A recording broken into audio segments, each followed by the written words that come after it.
ถ้าใครอยากได้ความเผ็ดเพิ่มหรืออะไรก็มาหยิบผมอ่ะ Sorry. Don't worry.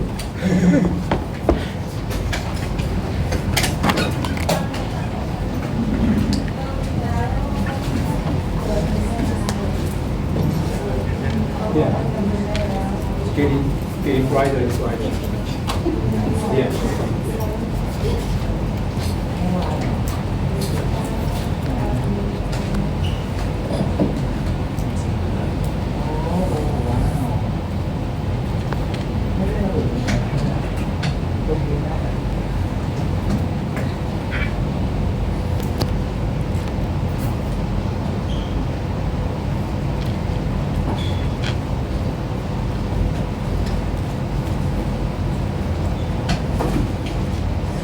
I was told one student cannot join us today.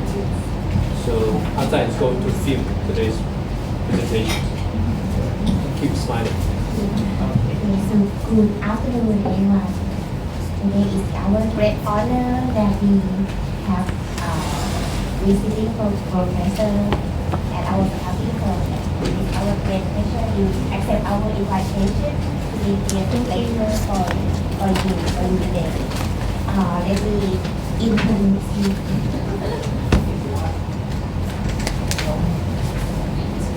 Let me introduce to Professor Wang from National Taiwan University.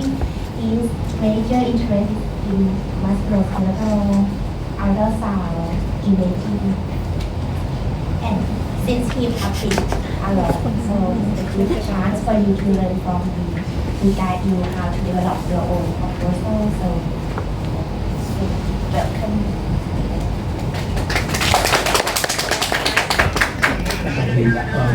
Thank you to have me in the class. And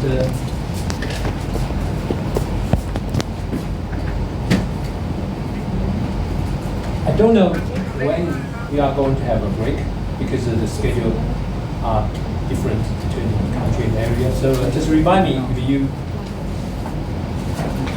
need a break or it's time for a break. Okay, so don't be shy.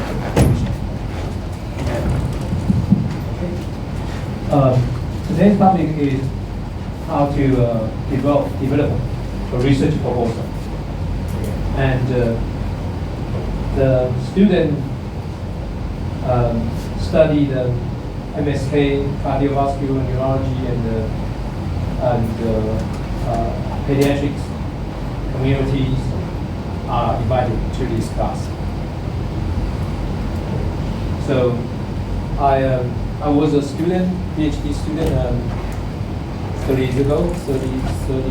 years ago. So I still quite remember what I did and what I have done when I study in UK.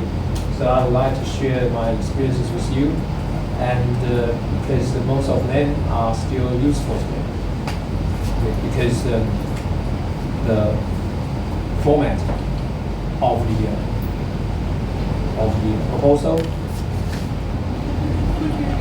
has not been changed at all. Okay, so as long as you follow the principle, you follow the manual format, so you are able to get the degree you want. Okay.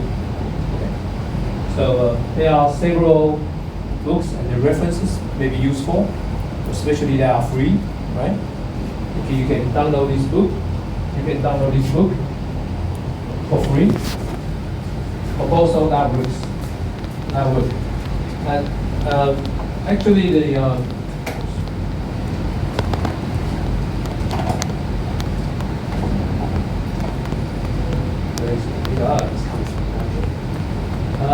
this book is basically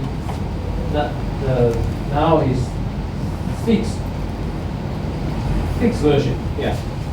But you can get a free fifth version for free.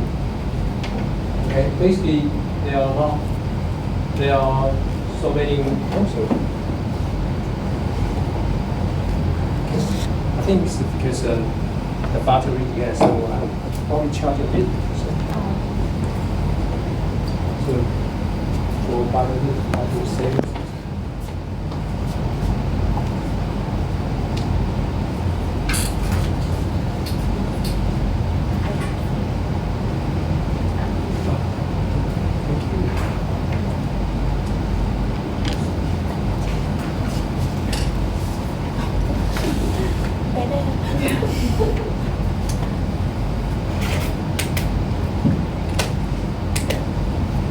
Good. And you can download the article in here for today's lectures. I strongly recommend it. You download the book that for this one. This one?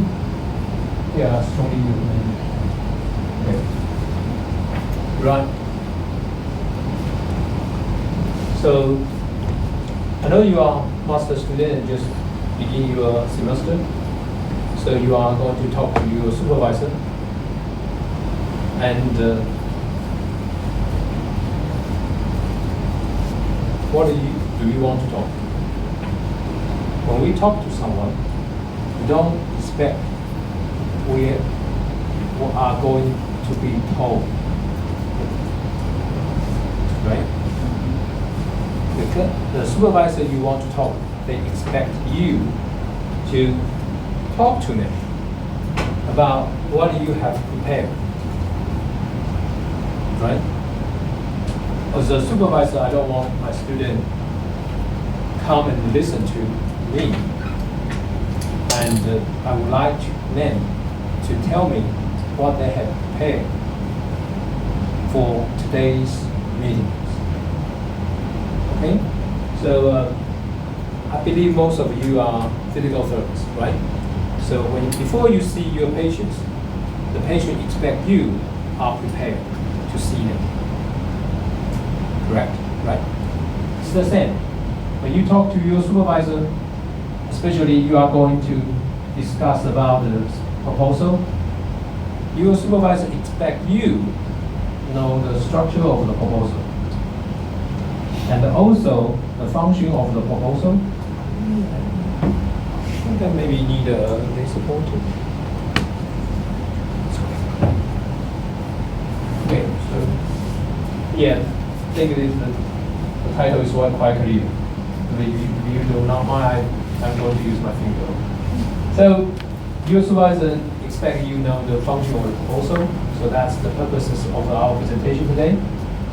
And your supervisor expect you have a roughly idea about what you are going to write. Okay?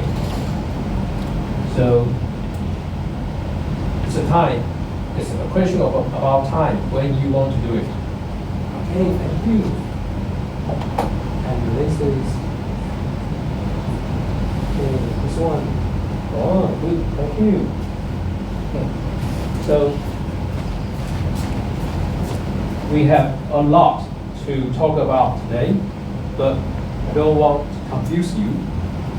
Okay, so let's start from the easiest part.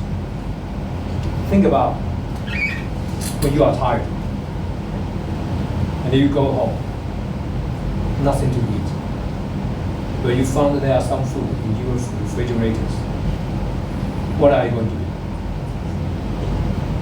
Yeah, cook something for yourself. Right. Right. So you pick up the food you need, and you think about what kind of cooking tools you got, microwave, right? Something like that. And then you think about what kind of food you are going to get after the cooking. Just the same to your proposal. Okay, so then your parents call you. Your parents call you. Why you are so late to go home? And then what are you doing? And you tell your parents, I'm hungry and I try to cook something for myself. And your parents ask you, what are you going to cook? You say, I have bread. and I have some tuna. I would like to. I got some vegetable. I'm planning to make a tuna sandwich for myself. And your parents will ask you, have you got some noodle? Have you got some pork? Right. So you have to talk with your supervisor about what you got. So, and also tell the people who read your thesis about what you would like to do. So it is always included in the chapter 1 in your proposal, introduction. Background, I'm hungry. I have no food. But I got something in the refrigerators. Okay, background. And I plan to do something for myself, methodology. Okay, and that makes me feel better. That's the contribution, something like that. Okay, then in the chapter 2, it's very exhausting. You need to read everything you need and also get a conclusion and criticize the literature if necessary. When you talk to your supervisor about the idea you got from the literature review, okay, your supervisor know how much work you have done. Okay, so be serious about this part. Methodologies. Methodologies highly rely on the lab, on your lab. Okay, so if you want to do something new, for example, you want to know the running speed, the running speed after ACL with conjunction. Okay, then you need a GPS, and you don't have this kind of instrument in your lab. So in some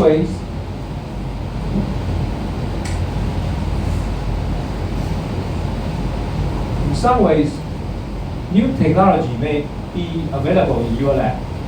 So when you decide your methodology in your proposal, what is the best way to do that? You don't need to look, just think. What is the best way to find the methodology for your proposal?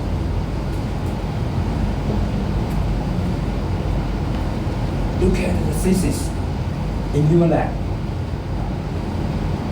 Okay. Look at the thesis in your lab.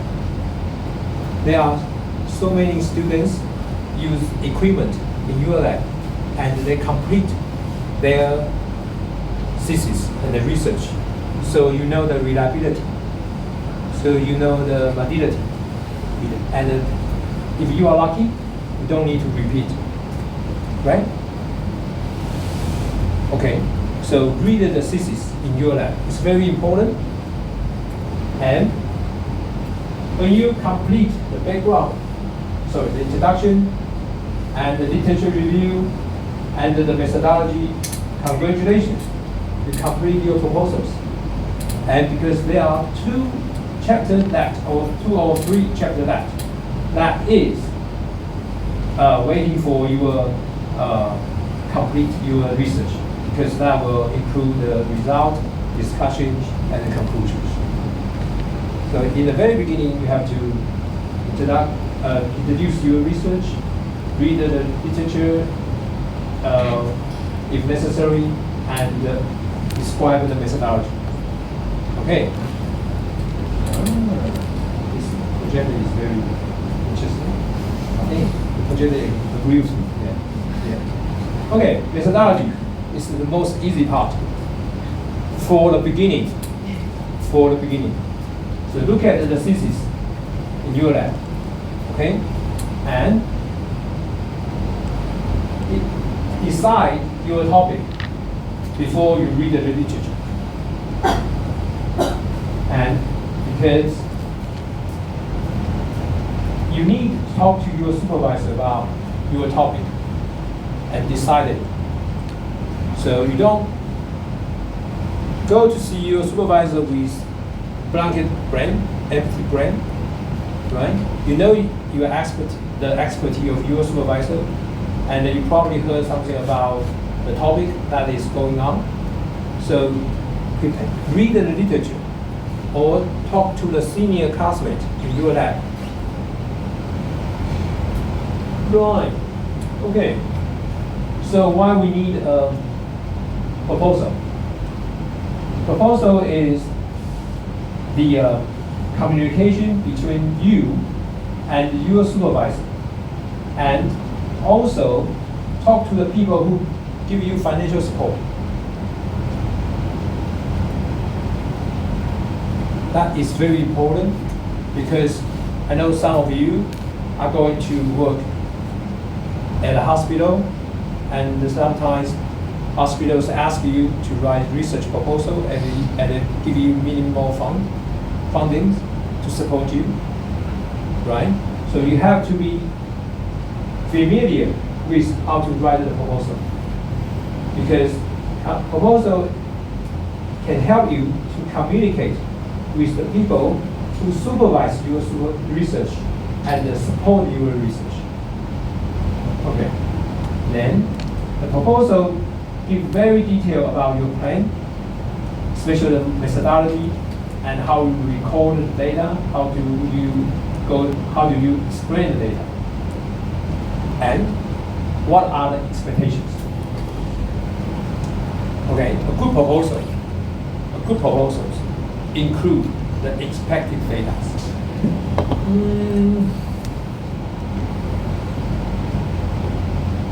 Do you agree? Agree? Okay, you are very confident. Yeah. Sometimes I tell my student, be natural to your outcome. Don't worry. Okay, we explain the data according to what the data show. But when I talk to my colleagues, I will talk to them about the expected data. Yeah. So last week, a scholar in UK contacted me about research, and he said, "Can we think about a research title in 1 week?" Yeah, a research topic in 1 week. Say, I will give you a topic tonight.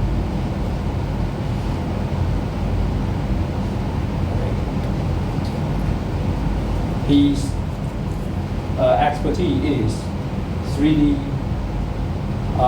three-dimensional analysis of the patella using ultrasound. So he is not going to use motion analysis, and he is doing the research with patella fibrosis. And he said it's not worth it to do any similar things or topics again, because my cooperating work in here, there was a student, she studied a lending strategy in patients with the chronic ankle instability. Okay. According to her study, there are kinematic change in a patient with chronic ankle instability.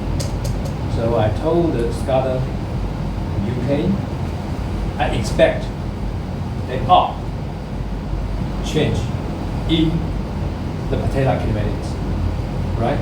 Especially I can predict there are more lateralizations in the patella tracheus. And he said, good. Then he said, I'm going to write it ASAP. It's a good. Yeah, he's going to write it. Right. So for him, he need the expected data.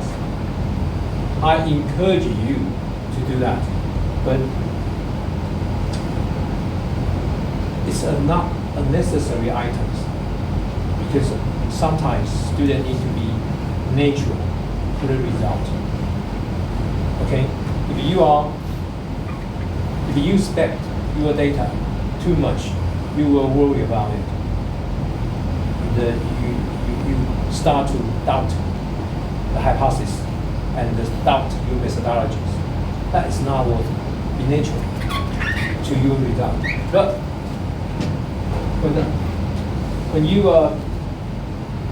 feel the pressure from your supervisor about your data, okay, check every detail, but do not worry too much. Be natural. Then, proposal is a contract between supervisor and the students. You got to get your job done before you get your degree. So everything has to be very detailed in the proposals. Okay? Right? And the regulation, of course, university or the hospital where you work, they will need proposals because everything is under regulations.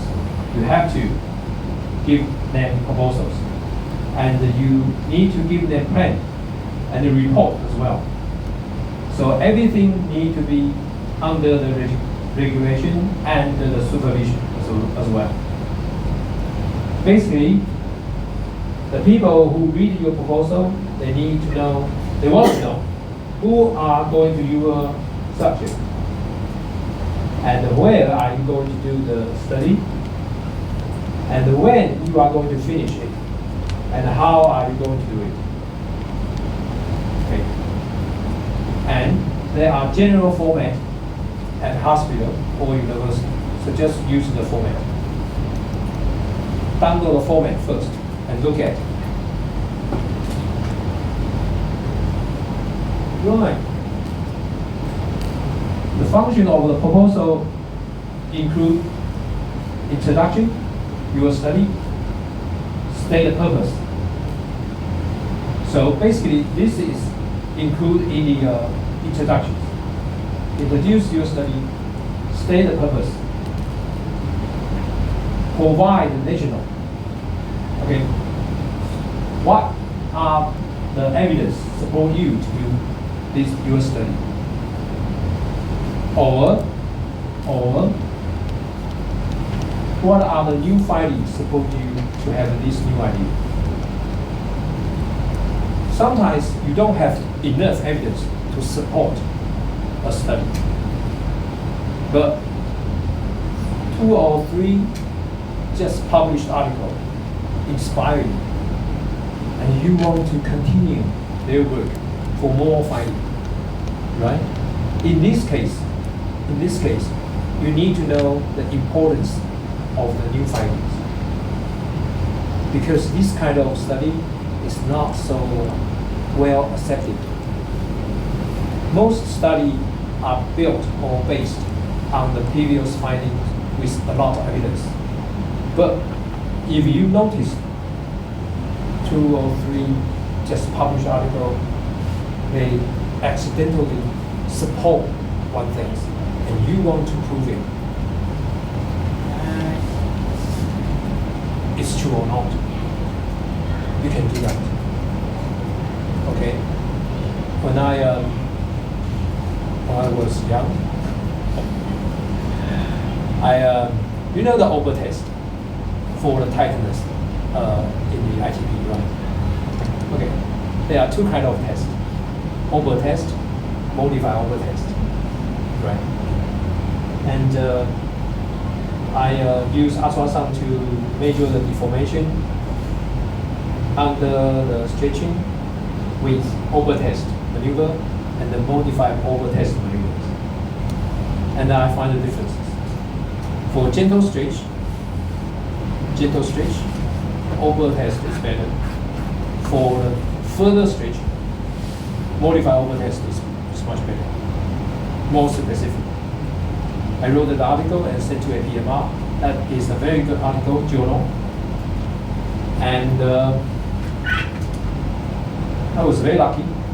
2 weeks after, I get a letter from the editor, not reviewer, editor. And then he said, I read your book article. I made some modifications.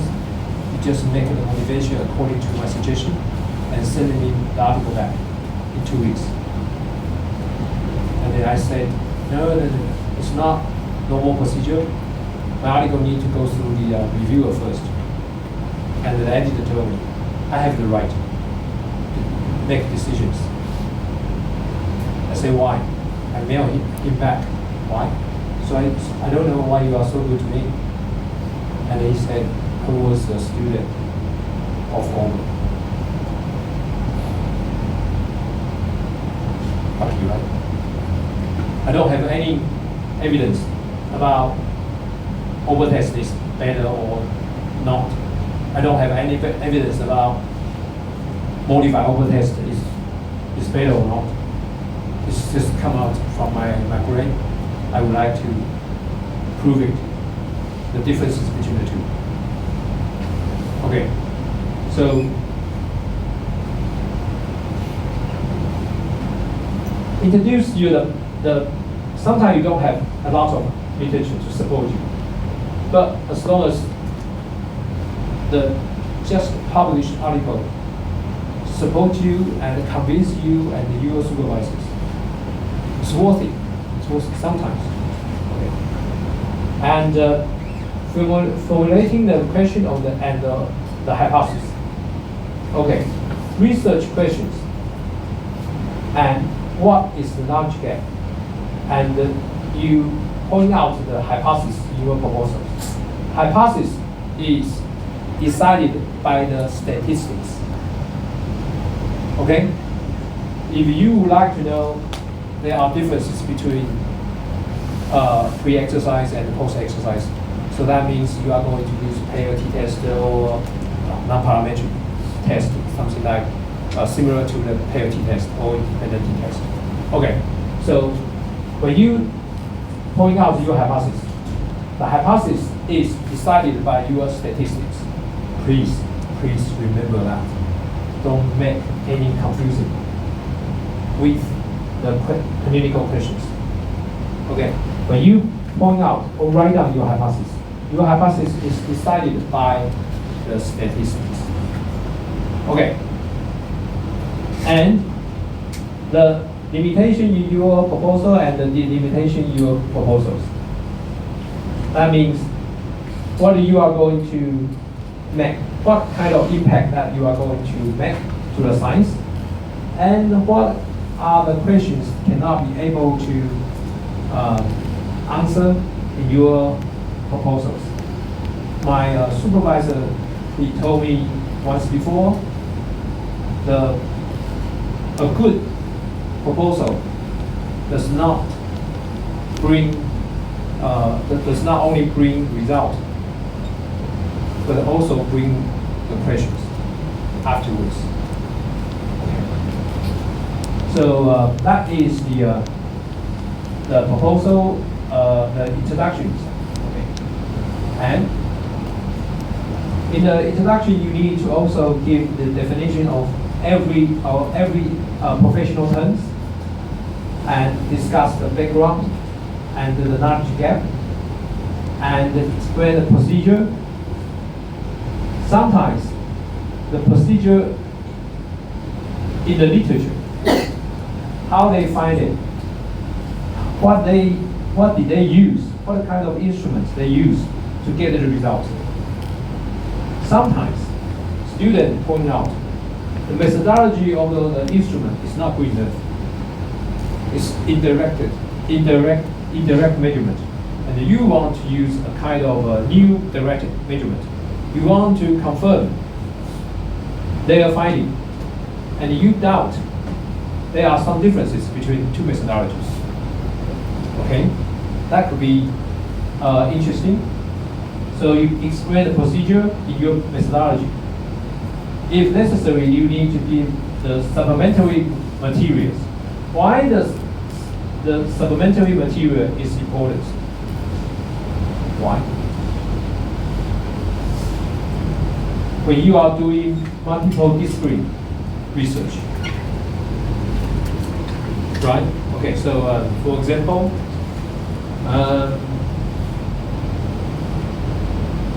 my student she look at the deformation of the patellar tendon during squat, different kind of squat. Okay, which one is important? Tissue deformation, right? The journal who are interested in the tissue deformation, they don't care about the three-dimensional kinematic stretch. So we have to give them the three-dimensional kinematic measurement for the material, supplementary material. Who are you talking to? If you talk to a biomechanics expert, tissue deformation will be the supplementary material. Okay, so it depends on who are your supervisor, or who are the people to look at your proposals, and you decide which part of the method and the methodology should be included as the supplementary material. Okay? And complete the task is to write a proposal and a report to complete your thesis. Right, okay. When you think about your proposal and also your methodology, you need to think about protection of human subjects. It's about ethic issues. Okay? So follow the regulations of the under the ethical committee. They have many items for you to follow. So look at the items very carefully and respect your research, respect your subject, and respect your supervisor. And sometimes student or supervisor make mistakes, but does not mean we are innocent. Okay, so I'm going to give you an example. During the COVID, okay, during the COVID, the subjects does not want to come to the hospital for tests, right? But we need to collect the data. But the proposal we submitted to the hospital is all the data need to be collected at the hospital. So two of my subjects in my students' proposal as research. Two of the subjects, they did not go to the hospital. They go to my lab. It's a duplication of the lab.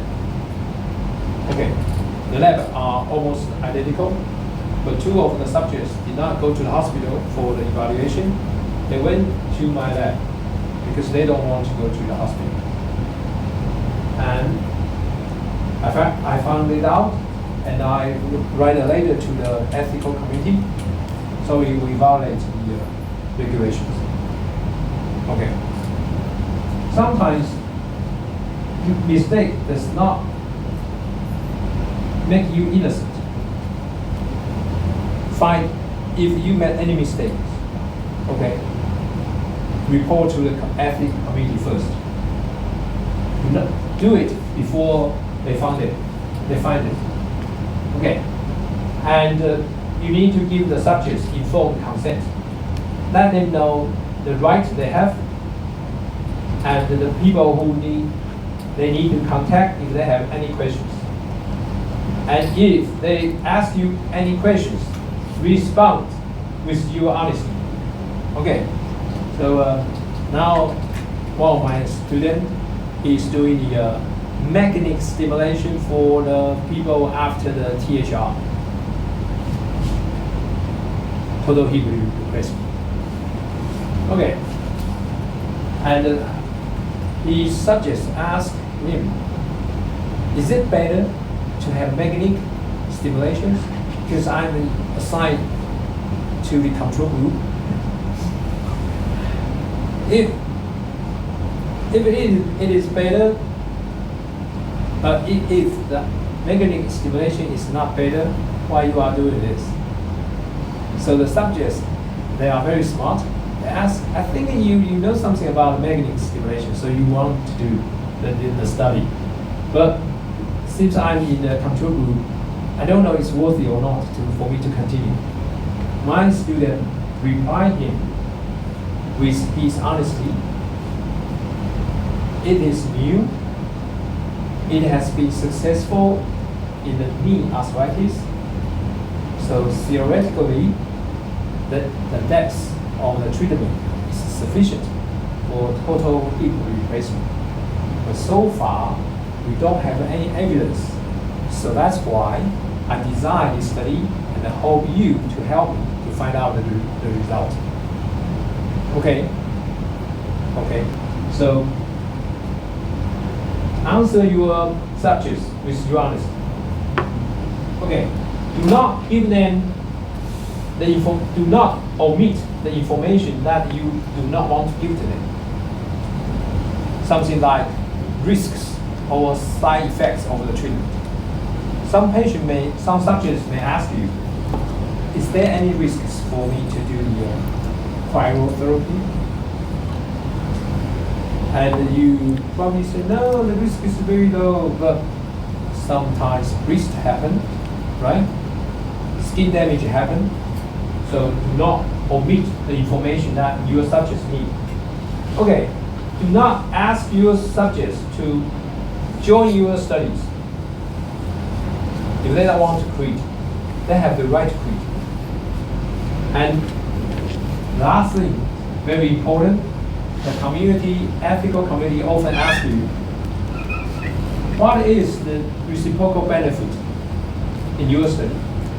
So, what is the benefit for your subject to join your study? Okay, you cannot use money. You cannot use money. So what they can got? Do they improve? Right? Do they know more about their disease? Because in your proposal, you can give them education. I think you probably already read a lot of articles in the control groups. They give education, right, for the low back pain. Why? Because education is also a reciprocal benefit to the patients. Okay, they are not coming for nothing. They come and they get education. Education in the clinical practice guideline for low back pain. Okay, let me ask you a little questions. In the priority list, okay. Number 1, exercise. Number 2, for low back pain in the clinical practice guideline for low back pain. Number 1, exercise. Number 2, education. Right. Okay. Right. Okay. Do not copy and paste. You need to have correct altitude for your research. Do not copy and paste. Provide all the facts. Do not manipulate the facts. Do not, please. Otherwise, you will be challenged by a lot of people. Okay. So one colleague of mine, she's very good in mechanical engineering. Okay, so she supervised a student, and she asked her student to do the toes out gait training for the knee arthritis. You heard that before? I think you heard that before. some profession they suggest toe or stop big toe out gait for the knee arthritis.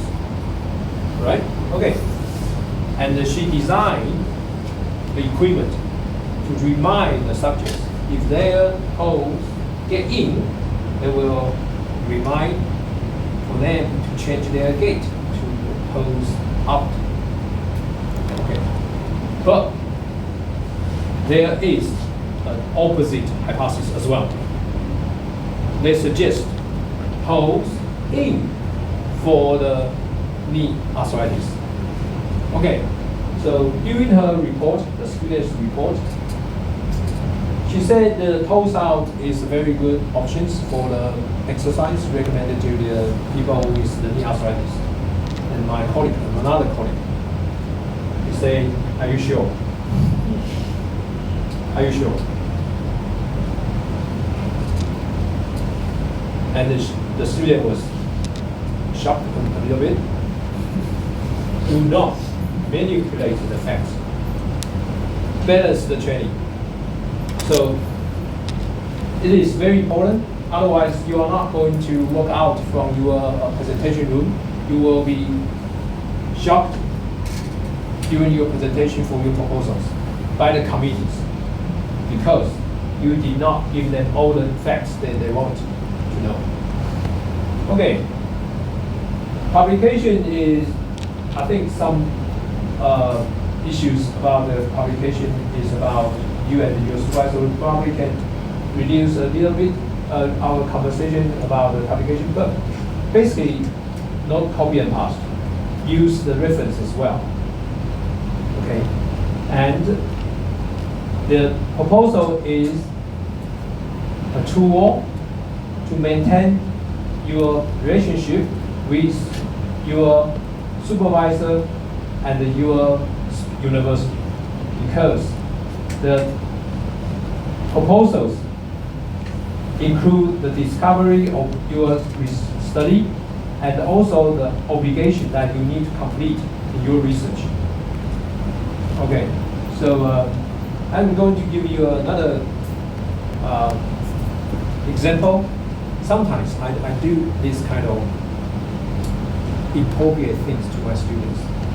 Okay, they have very good finding in their proposal, and I ask them, why not we do this, blah, blah, blah, blah. Why not we do this, blah, blah, blah, blah.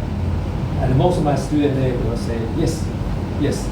But I don't know, I think they probably say something bad in their heart. Say, I already completed my work and I already completed my task. Why you are going to add to something more? It's not fair. But they still smile and say yes. Okay. So how to prevent these kind of situations? You probably will recommend me, don't do this. Just let them go. Let your student go. Let them graduate from the university. Don't ask them anything extra, right? That's good. That's good to maintain a good relationship. But sometimes it's if my student do something more, that makes the study more perfect than before. So I often talk to my student because they often graduate about July in Taiwan.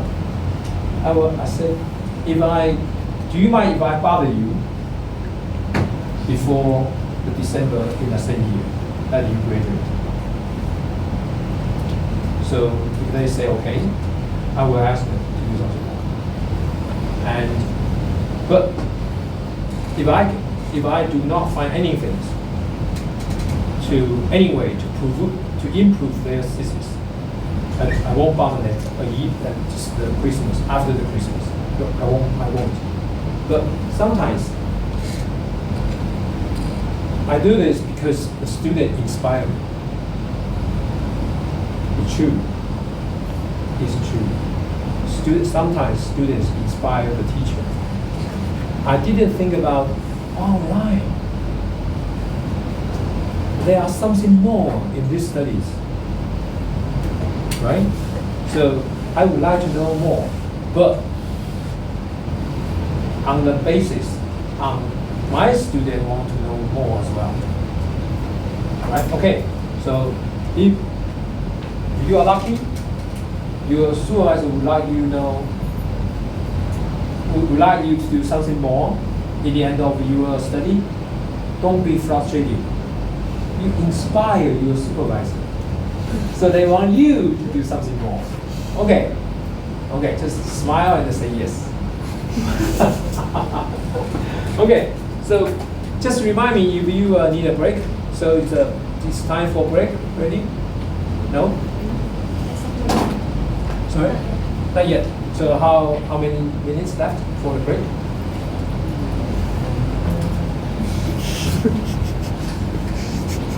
That's okay,ค่ะ.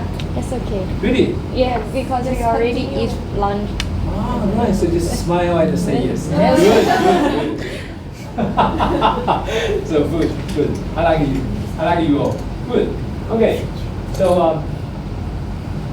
when you give your proposal or discuss your proposal with your supervisor, there are some common problem or some issue you need to figure it out. Okay. Before the proposal, you need to think about the topic you discuss with your proposal. Do you really like it or not? Okay. Don't do any study if you don't like it. Okay, so one of my students was assigned to another university for the neuroscience, and he need to took blood from rabbits, and he come back to me. He say, I don't want to take blood from anyone, even rabbit. No. I said, okay, no worry. You are not. I agree. Yeah. If you don't want to do it, don't force you to do it, because you have to like it. You have to like your study.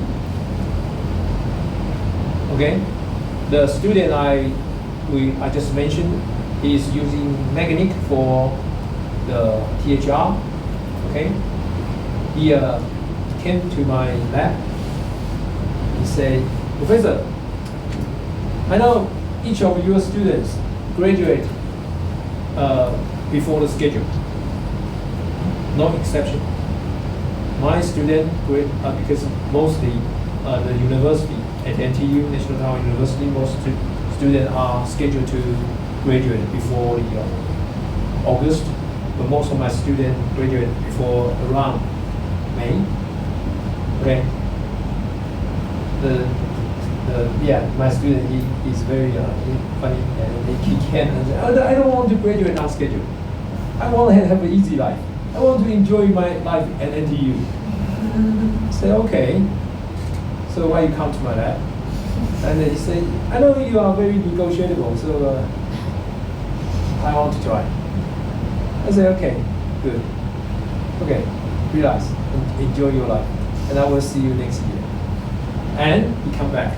Professor, I want to graduate as soon as possible. I said, good, now we sit and talk about your proposal. You really want to do it? Good.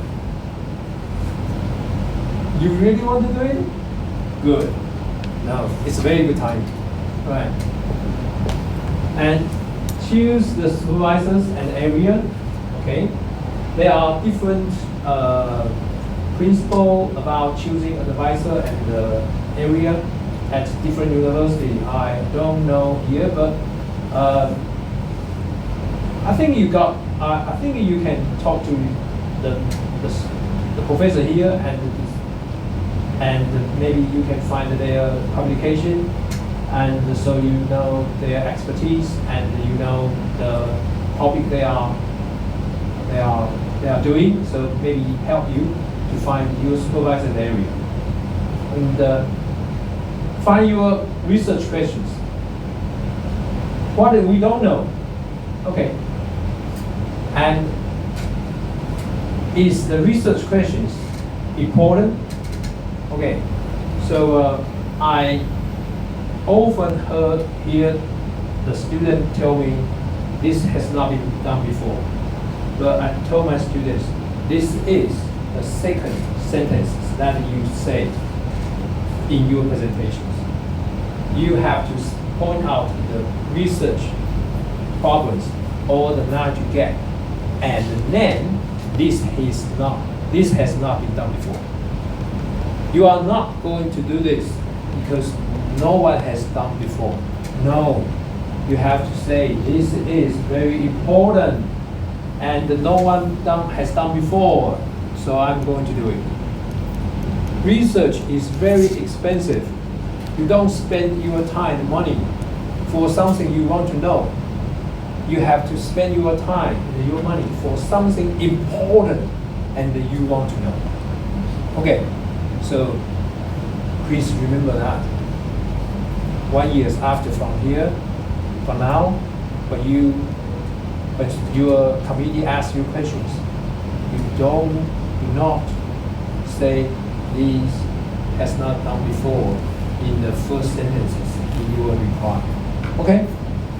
You have to tell your committee, this is very important and we don't know and it has not been done before. And what is your first sentences for during your reply? The research problems, the unsatisfactory situations, and the research questions, and the research purposes, and the research hypothesis. This is your first sentences. And probably the third one or the fourth one coming with this has not been done before. Okay? Please remember that. Okay, so now it's about time to introduce. You need to introduce yourselves, and I would like to know who are you, where do you come from, and what do you like. Okay, maybe we change this question a little bit. What do you like to have when you are exhausted? What do you like to have when you are super tired? Okay, and because I noticed there are 14 students. Yeah, 13. Okay, so then the third question is your research title and what do you expect through the research change. Okay, may we start from the back? Yeah. In my class, we always start from the back. So they are so regret. Okay.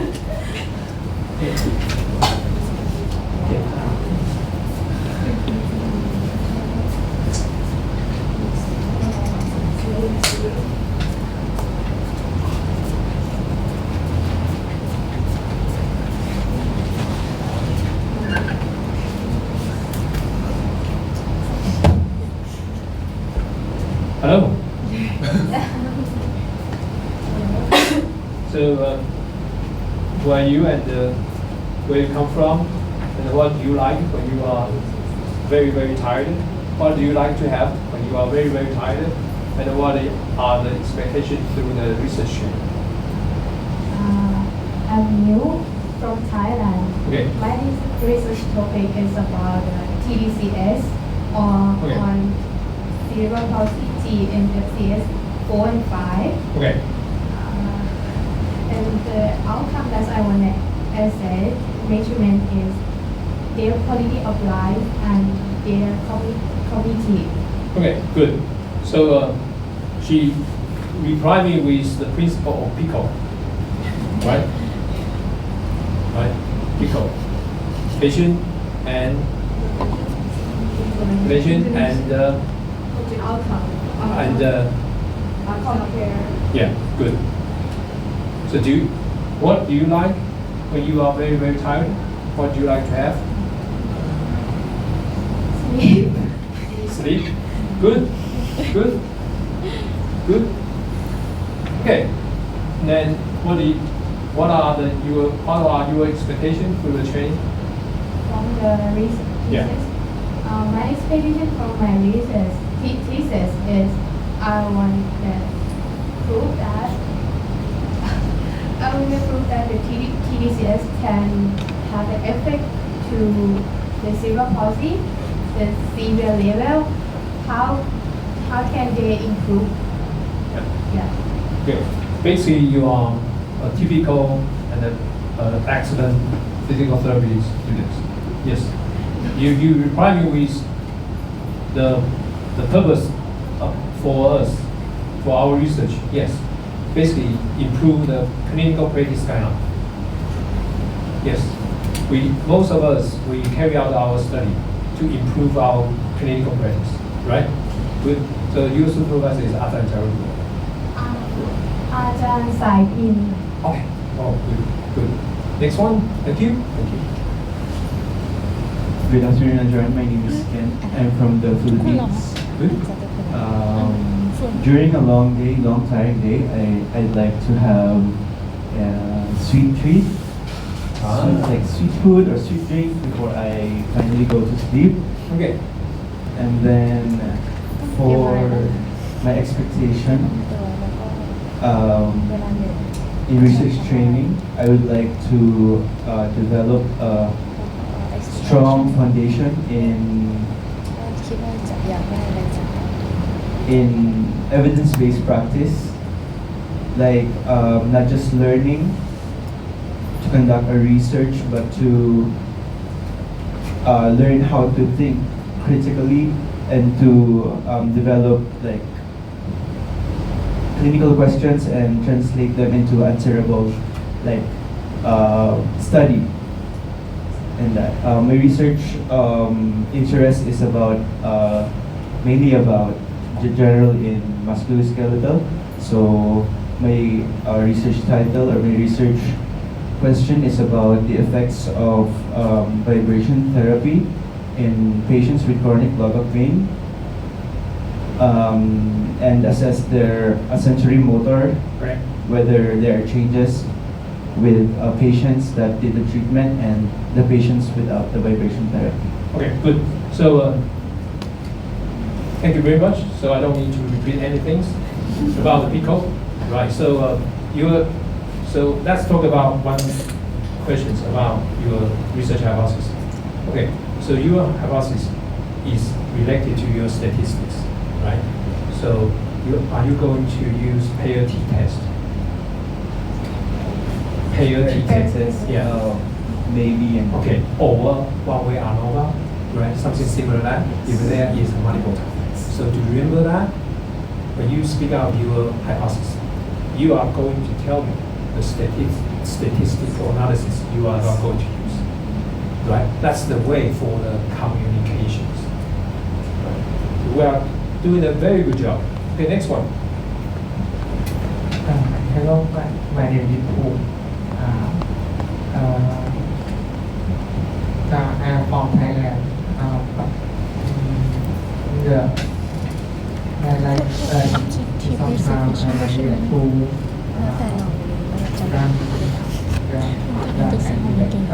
exercise. But you are very, very tired. Really? Seriously? No, I'm this kind of person. Yeah, because exercise does not make me more tired. Believe me. Exercise does not make you more tired. Believe me. Yes, it's true. Yeah. Okay. Okay, continue, please. Sorry to interrupt. Can my expectation about to examine the effect of adaptive seating system of children with severe cerebral palsy Okay, patient and and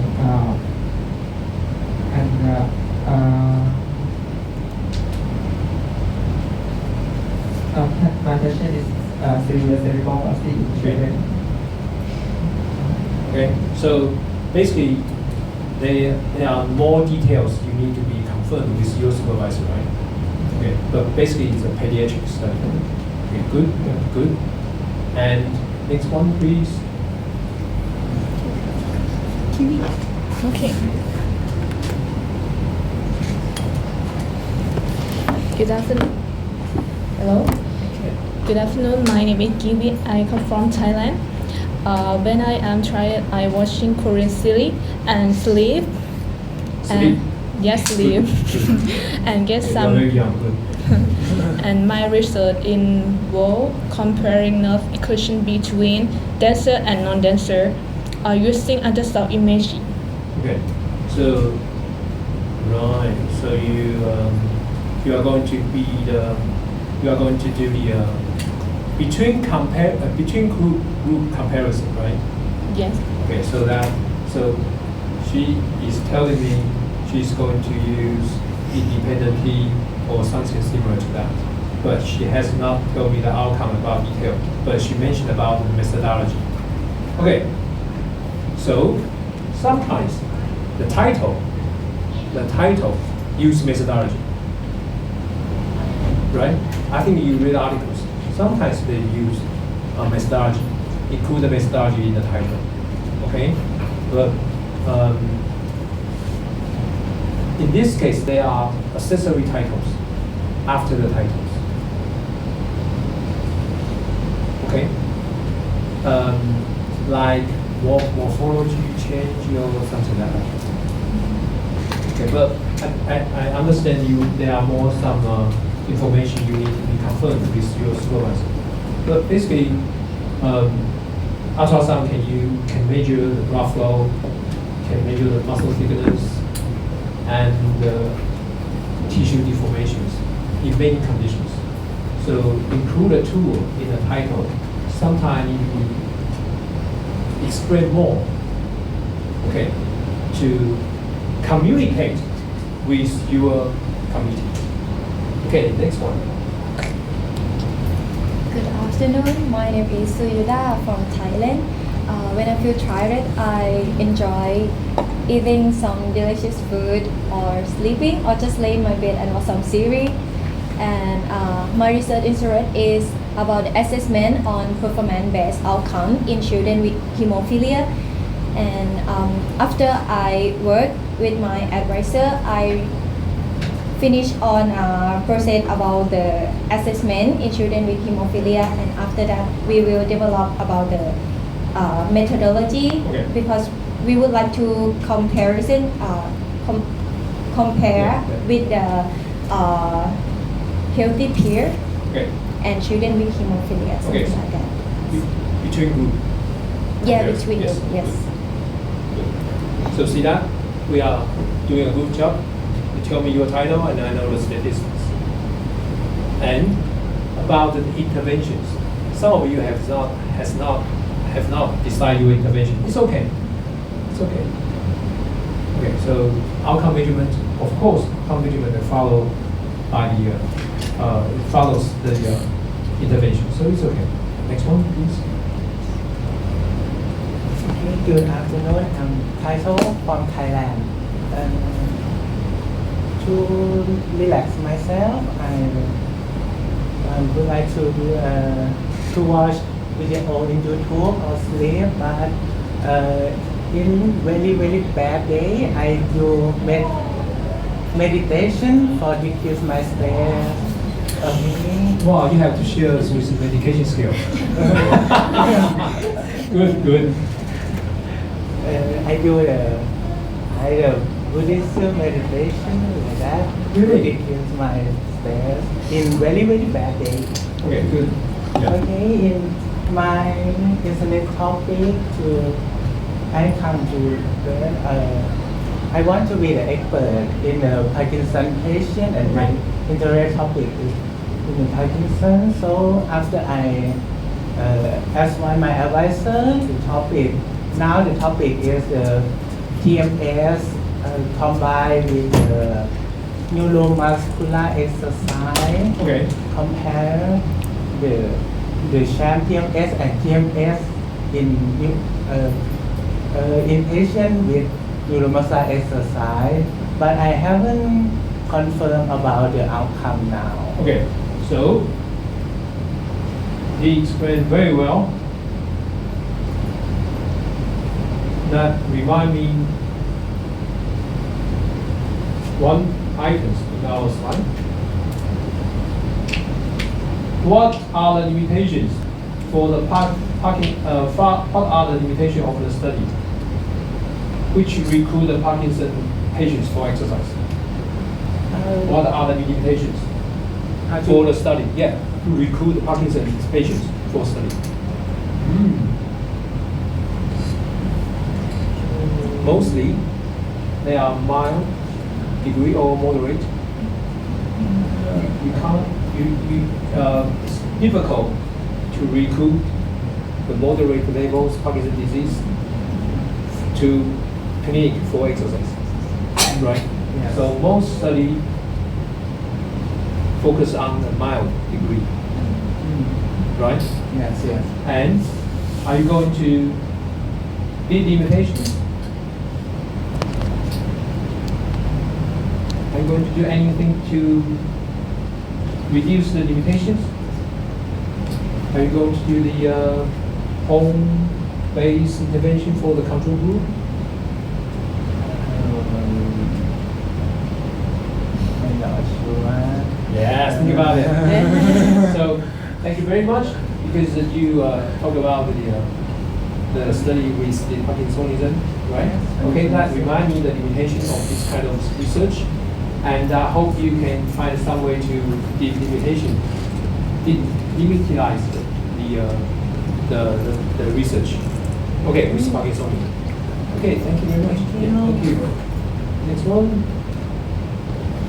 Good afternoon. So my name is Uyên, and I'm from Vietnam. Currently, talking about tiredness, usually when I feel a little bit tired, I will go swimming. Yes, but when Swimming. Good. Yes, but So you have a pool in your home? in the condo where Okay, I good. and when I feel too tired, I just want to sleep. Good. And for the topic that I'm thinking about is I want to compare the differences in the less aim score between the dominant and non-dominant limb Okay. before and after the fatigue and after fatigue. And I want to conduct a fatigue protocol Okay. in healthy soccer player. Oh. Within group comparison, AOT, Yes. right? Okay. And do you like the topic? Yes, I like it. Why? You like tired? Because You like I'm- fatigue? Actually, I haven't thought about fatigue before, but when I talked to Achan and he recommends me to read more about fatigue. Okay. So, two of my students, they in my lab they study the fatigue before. Okay. One study the muscle fatigue. It's a physiological fatigue. And one now he's a lecturer in UCL, London College. It's the UCL, right? London College, right? Yeah. Now he's a lecturer. He studied the material fatigue in my lab. Material fatigue. Yeah. So he's brilliant. Yeah. And another student, she studied muscle fatigue because she told me reduce or postpone the fatigue is very important, and most evidence. There are a lot of literature support. There is a strong relationship between the fatigue and injury. Right. So yeah. So I believe your topic is very important. But how about the translations? Translation, can you you need to think about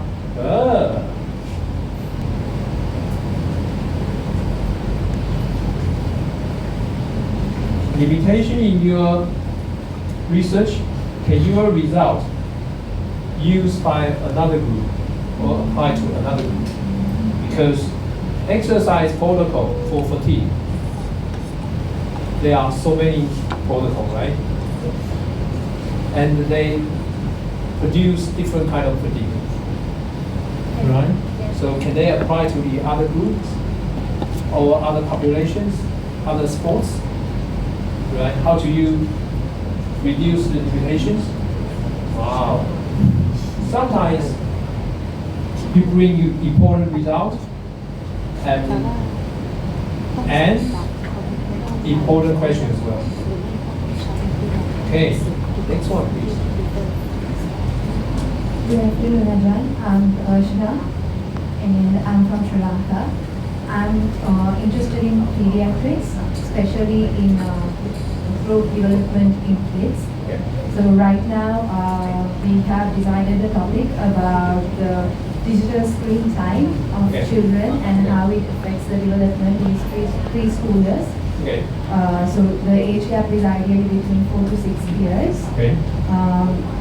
That's my interest as of now. So we are doing a comparison study by taking their screen time, like how long they use their screen and for what purpose, whether it's like gaming or whether it's for educational purpose, and how it's affecting their motor development, Okay. and also how it's leading the behavioral outcomes. Okay. So that's the study. She mentioned about a different methodology to use. Are you going to use survey? We are using a couple of tools. Yeah. So one is going to be a parent-based Yeah. questionnaire, Yeah. and that will give us like the subjective data Yeah. about how the kids are behaving at home. Okay. And then we are planning to use either BOT2 or PDMS2 depending on the literature. Yeah. So PDMS2 is basically the Peabody motor assessment. So that will give us more objective findings. Yeah. So we are still in a discussion which PDMS2 or BOT2 whether we are going to use. So that will kind of support the subjective data we are finding from the parent-based question. It's a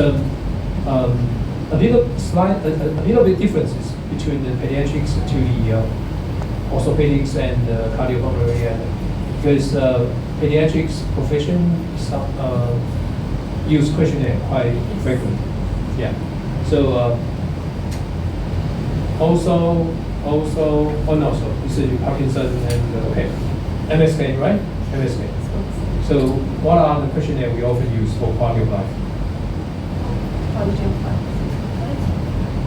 Short form 36.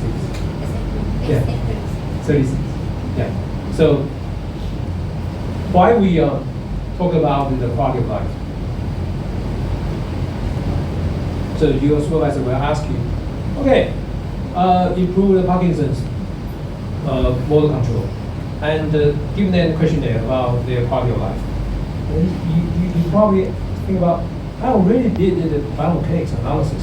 Why I'm going to do the quality of life? Why? Why?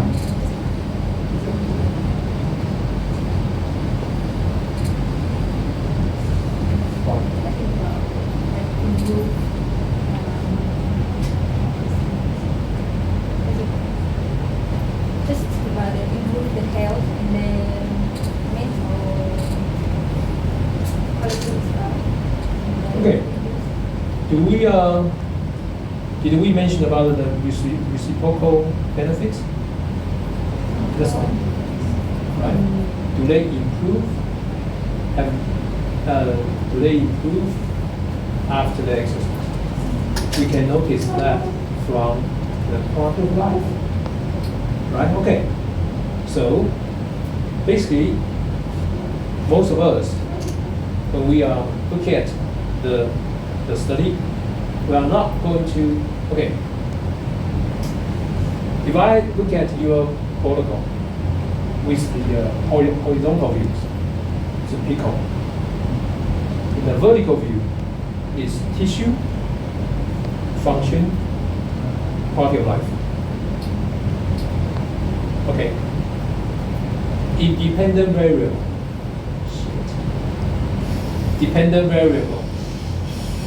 Right? Secondary dependent variable. Primary research hypothesis. Secondary research hypothesis. Got it. Standard protocol, standard format. So, when you talk to your supervisor, you are prepared. Big code, 3 level, and what am I expected to do? Okay, so we are going to talk about the secondary research hypothesis now. Thank you, because she mentioned about the questionnaire survey. Okay, next one. Good afternoon. My name is Shi. I come from Yunnan, China. I like doing makeup, take photos, and use my phone. When you are tired, you want to make photos. So anything looks good when you are tired. I don't know, sorry.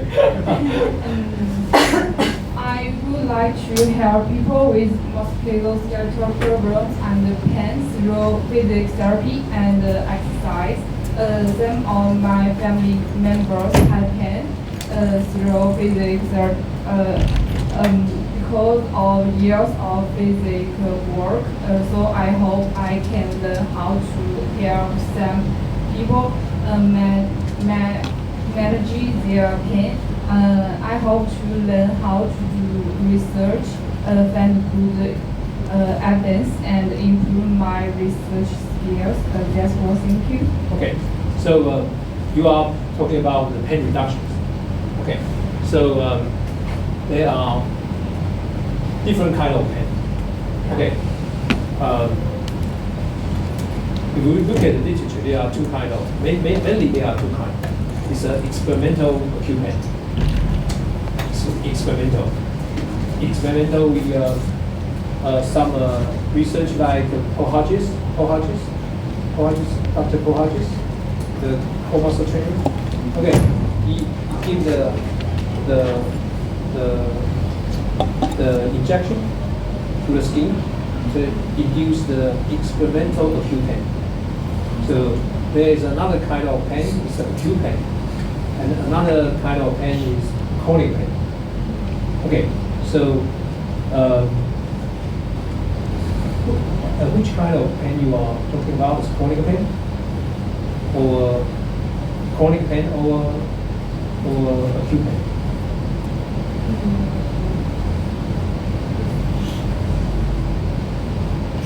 Lower pain, shoulder pain. Shoulder pain. Okay, so rotator cuff disease. Rotator cuff disease. All right. Okay, so they mainly are the chronic pain, right? Okay, so population, aging population.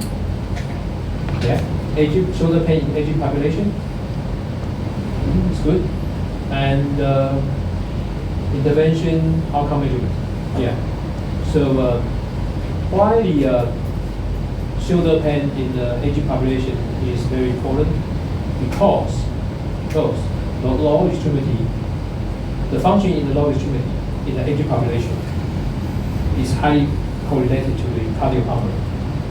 But the function in the upper extremity is highly correlated to the function of survival, sleeping, right? So deal with the shoulder pain with the chronic population has a lot of potentials.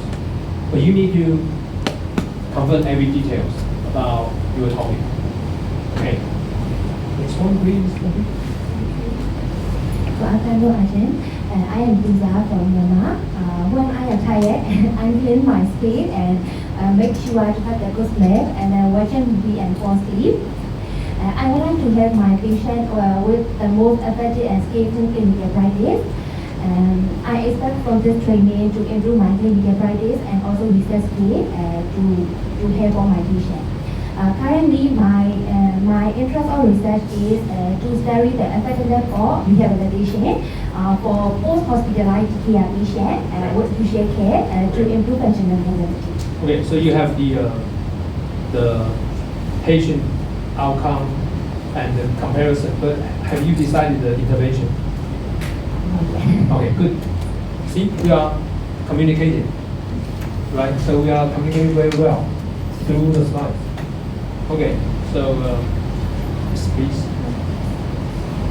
Thank you. My name is Rosie. I'm from Indonesia. So I'm a little bit exhausted. I will go better to sleeping and not doing anything. So you are doing the same thing, sleeping. Yeah, we love sleeping in the same. Yes, sleeping and scrolling some social media is better for us. Okay. Yes, sorry to interrupt you. Please. Yeah. And then for my cure research, right now I will do the hypertensive patient with hypertrophy for intervention, but I'm not sure about the exercise that I will do the resistance or anything else. But and for outcome I will do the heart rate and then blood pressure. Okay. And So that's tissue. sorry? Heart. You mentioned about heart rate, right? Heart rate. Yeah. Heart Tissue. rate. Yes. So function. So your supervisor is going to ask you. She or she? Actually, Okay, she's going to ask you function. yes. Yeah. If she doesn't, I will remind her. And the quality of life.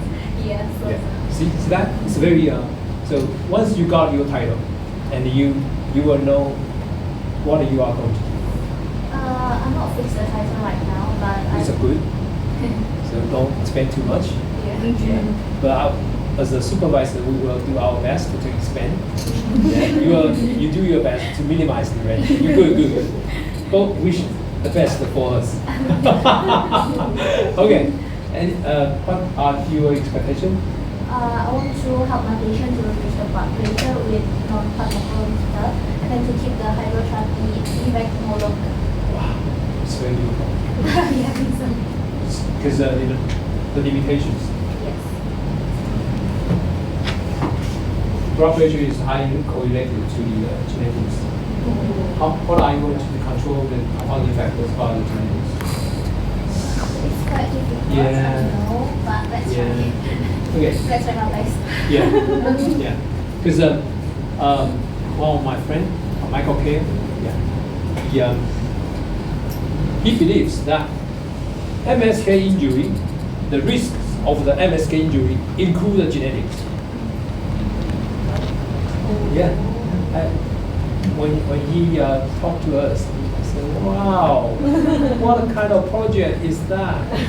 Right? You need to do a lot of blood tests, genetic selections, and blah blah blah."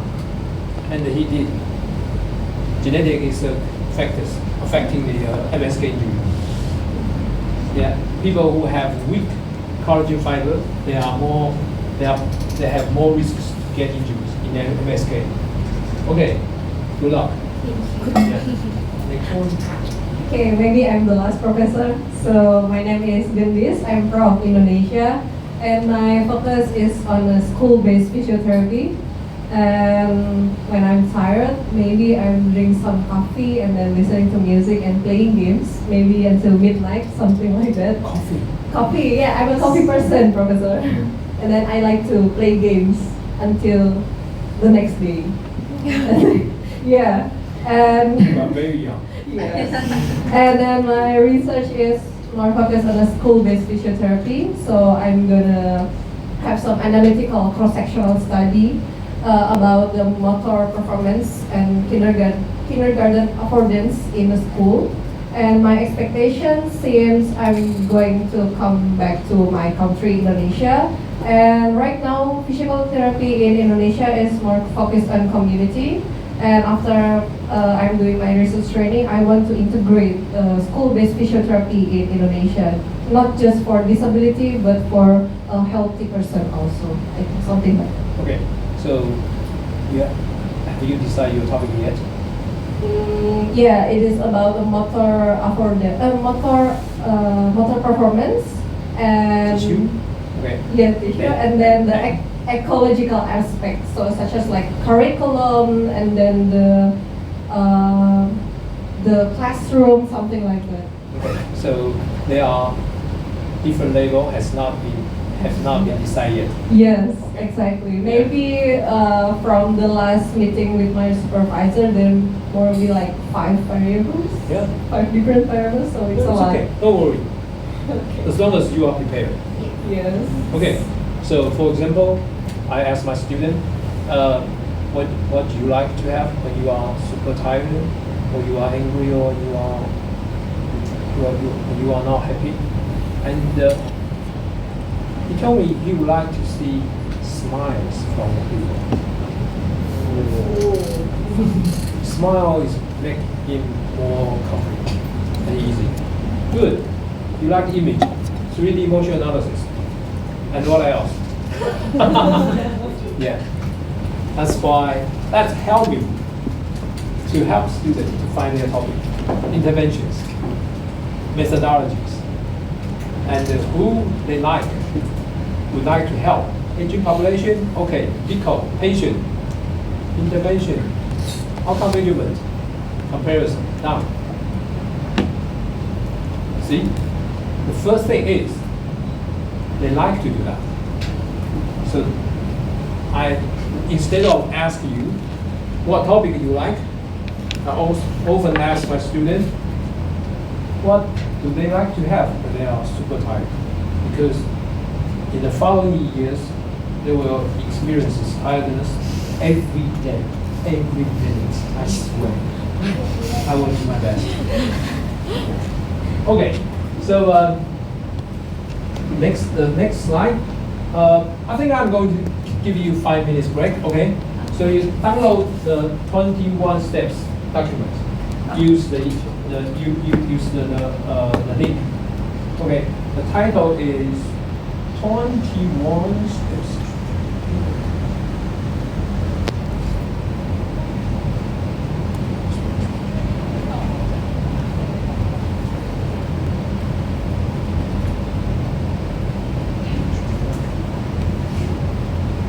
So, 21 steps to a proposal. Please download PDF during the 5 minutes break. Sorry?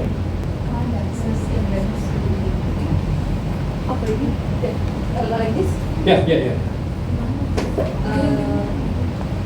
Maybe I will send in the group. Yes, thank you. Okay, and have a look during the break. Then we will back to the class. Okay. I will try to speed up a little bit in the rest of the class, as I promise you. Yeah. Okay. Before you get tired. Okay. See, I told you. You will feel the tiredness every minute in the following years. Okay, have a break. Yeah. For 5 minutes. Yeah.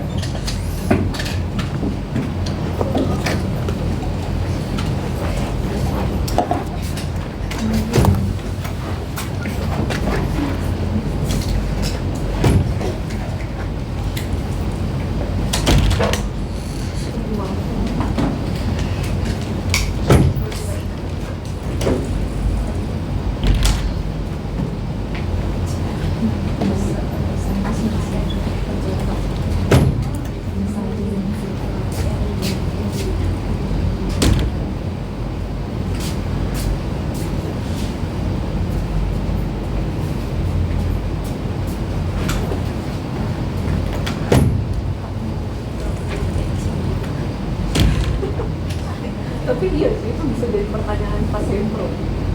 Kayak, menurunnya terus.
setelah enggak, oh nanti aku beli pangsit jadi pangsit dan gorengan bareng.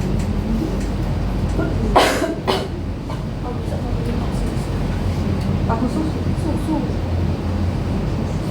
di mana? Oh, aku beli 1 kardus susu buat kopi. Takut sumpah gitu kalau aku beli 1 kardus cuma 100 baht apa ya? ไปเลือกห้องน้ำแบบนั่งจนแบบตูดด้านแล้วเป็นเบียร์ซอเลยอะน่าจะ4 โมงครึ่งฉันจะบอกว่าฉันนั่งเป็นสโคแล้วหรือเปล่ายังรู้สึกว่าฉันเป็นสโคได้Iya mau buka. แล้วกินของลูกก็ทำไม Kayaknya karamel sausku mau datang. แต่ก็ยังไม่มีหรือทำ Okay. Sorry. Oh. Yes, Prince of Papida. ถึงพระบิดาเขา Prince of Thailand and also yeah. Now is generation 10. รัชกาลที่ 10. He's รัชกาลที่ 8. King Rama, King Rama, yes, of Mahidol University. Yes. We call Prabida father. It's quite good. And then, these there. Yes. The price. How much? 800. So you want 800? 800. But how much for crab? 500. How four or five? Don't give me 800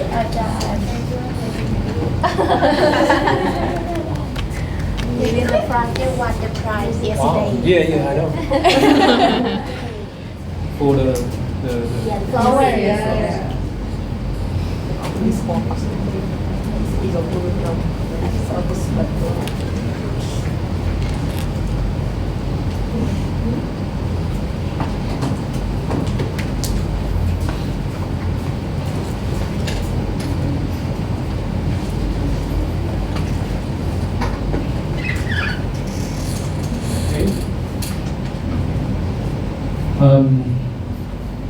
Welcome back to the class. Okay, you feel tiredness, so I'm sorry there is no swimming pool for you. Yeah, if you feel that a brief rest is, I think, is acceptable. Yeah, but not for too long. Yeah. Okay, so.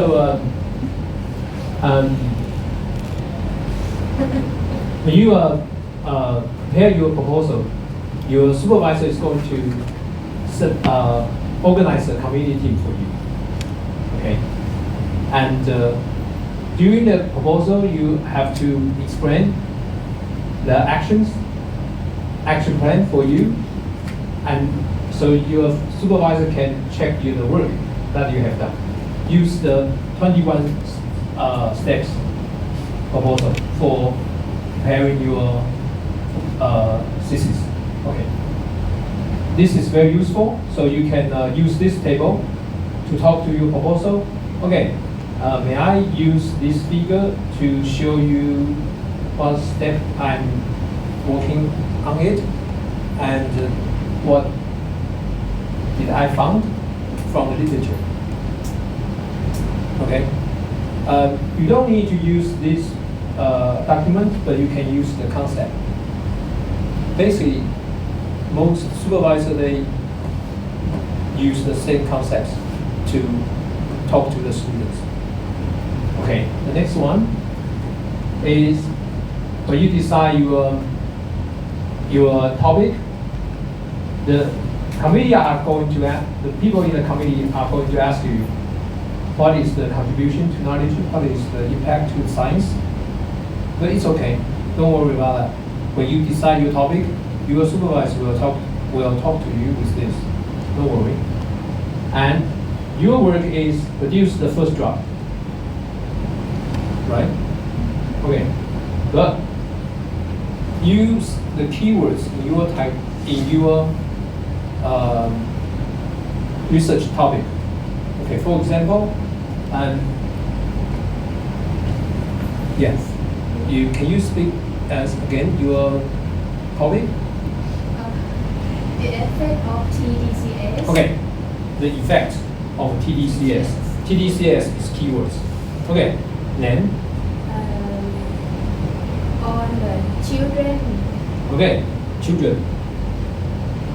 Population. Okay, population is always count first because people are the most important things. Okay, so in your literature, you start from populations, right? And the effects of intervention on population on what? Outcome. Right? So you, in your literature, start from the populations. Right?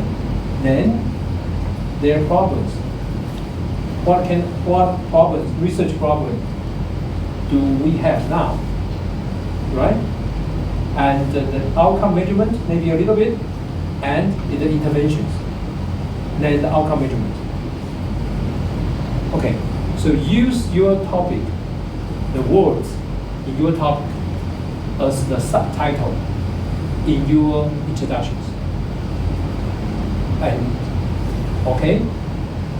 And the subtitle, the keywords in your outcome measurement. Use the sequences, the order of the keywords in your intervention, same to your methodology. Okay?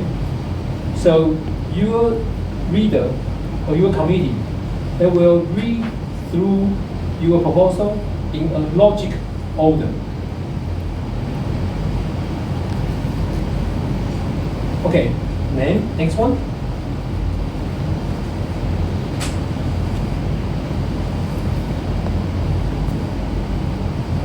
Now, my students start to use AI.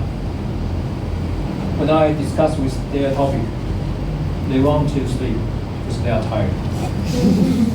So when they back to their accommodation, they use AI. Oh, what should I talk to my supervisor tomorrow? And talk to me and give me some suggestions. Okay. There are so many issues about using AI to initiate a research proposal. Yeah. Some of them agree, some of them against. Because there are some fake information in the AI. Okay, so my suggestion is, before I tell you my opinion, there are some suggestions from the literature. Be careful about the accuracy and the fairness of the AI systems.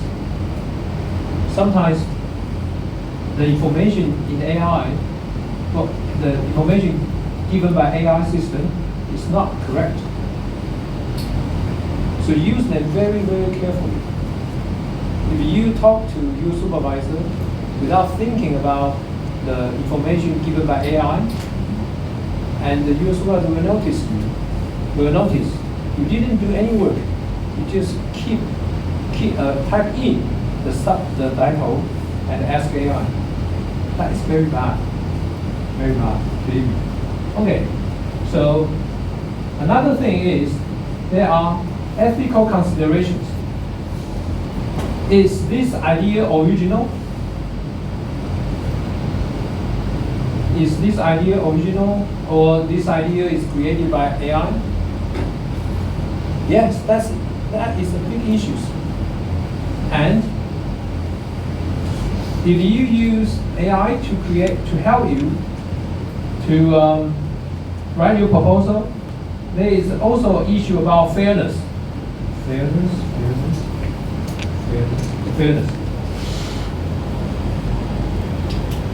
Okay. So you have to point out the using of the AI system in your proposal. So basically, I don't recommend my students to use AI. But I recommend them to check what they got, what they found, okay, using the AI. Sometimes they tell me, oh, using AI is a complete waste of my time because I noticed there are so many mistakes in the information given by the AI. I say good. Okay, there are some also bioethic issues. I believe the AI system is getting better and better in the future, but at the moment, when you use it with cautious. Okay, be careful. Right. Download the proposal, the figure, the 21 steps, and discuss with your supervisor, and know what stage you are, so you can follow the steps to the end of your research and complete your thesis. You can write down the date of the time. My students do that. Yeah. Okay. For example, 2024 September Literature Review, 2025 September Literature Review. Again, something like that. And then you use this one to create the files. Okay, when you talk to your supervisor, and then you know the date, the stage, the date, and the information you got, I mean the change you made, and according to the table, you know when you are going to finish your research. This is quite useful one. Okay, so the content of the proposal, you have to review the literature. And there are several rules in the slides I'm going to tell you, but it's quite formal. And write down the right stuff for you with your hands. Please do not copy and paste. Write down with your hands. Okay. And if there is any pilot study, use them. Sometimes the committee the member in the committee, they are going to ask you, how many subjects do you need? Okay, and you probably answer them about, according to the previous study, 20 participants should be enough to get a solid conclusions. But if there is no anything like that, you have to do the pilot works by your own. Okay. So anticipate the unexpected. Right? What if the patient lost contact? What if you lost the patient in the follow-up stage? What are you going to do? Are you going to do anything with the statistics to deal with the unexpected? Okay. And if possible, confirm the statistics analysis with your supervisor.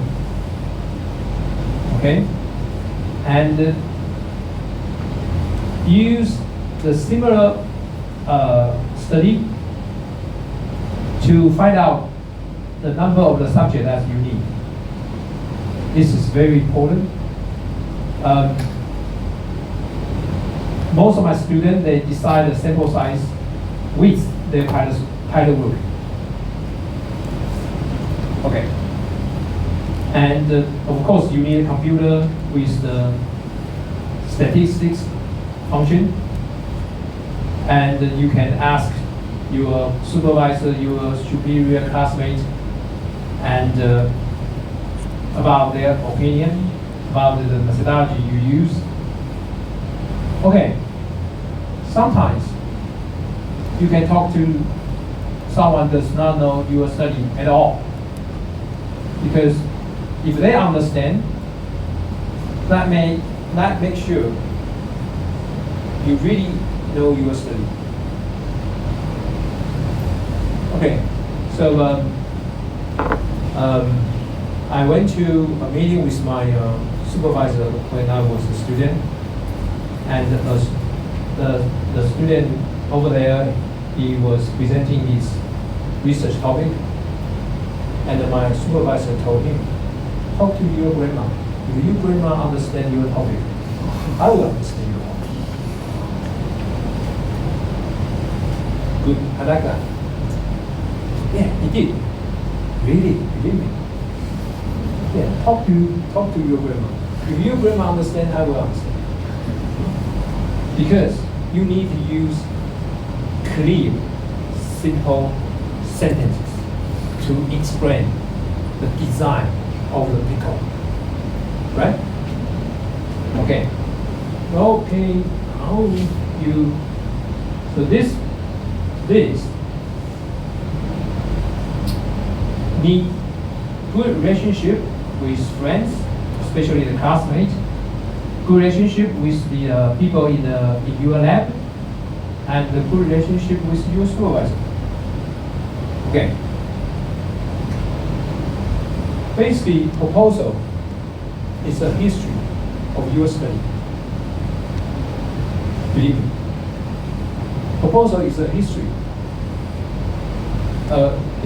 Historical recording of your study. Yeah. Years after from now, you look at your proposal, and I don't know what you feel, what are you going to feel, but it's a historical recording of your work. Okay, you are going to like it. Okay, so when you are doing your literature review, you have to spend a lot of time, you need a lot of coffee. Yes, believe me. And you may want to use AI to check what you found. But don't use it before you start your work, please. Otherwise, you will be misled by the AI. Okay, and search for the literature. And if you cannot find the paper, only on the website, beware of the fake articles. There are some fake articles. And read the selected articles throughout it with a lot of time, and write down them manually if they are important. Write down helps you to remember what you like longer than read. Okay, longer than you read. Okay, oops. Okay. My university is reminding me. Yeah.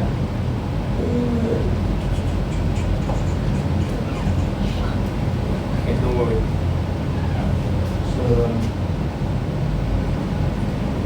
use the Pico to develop the top subtitle for your introductions, and point out the purposes for your study, what kind of research problem you are going to solving. And to write the paper, you need editing tools. What kind of editing tools do you know? Google Translate? No, it's not good. It's not good enough. Okay.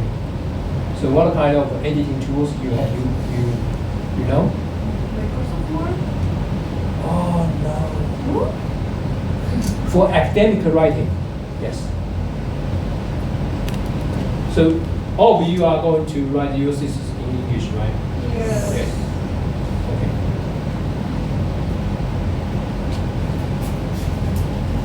Basically, there are no free app for good editing. There are no free. So do not trust the AI. Do not ask AI to help you to wording your thesis, because the AI may steal what you got. So there are several editing applications quite good. Have you heard about the Grammarly? Oh, yeah. It's okay. It's okay. But it's okay, but it's not good. But it's okay. But you can prepare your draft with the editing tools. So it's better. It's better for you to communicate with your supervisor. Okay. And review your work. Ask your classmate to check for you. Okay. Cook for them. Do everything you need. Buy beers, coffee, anything. So ask them to check for you. Because why you need the help from them?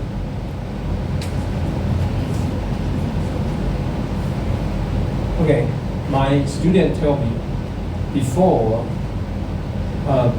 Okay, I asked my students why there are so many mistakes in your draft.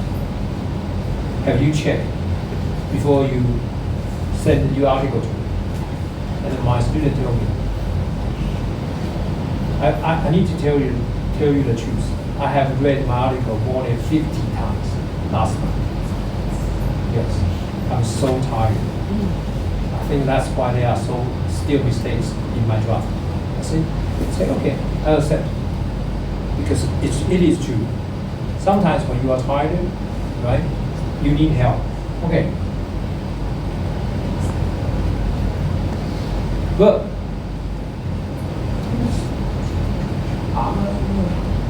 okay, that means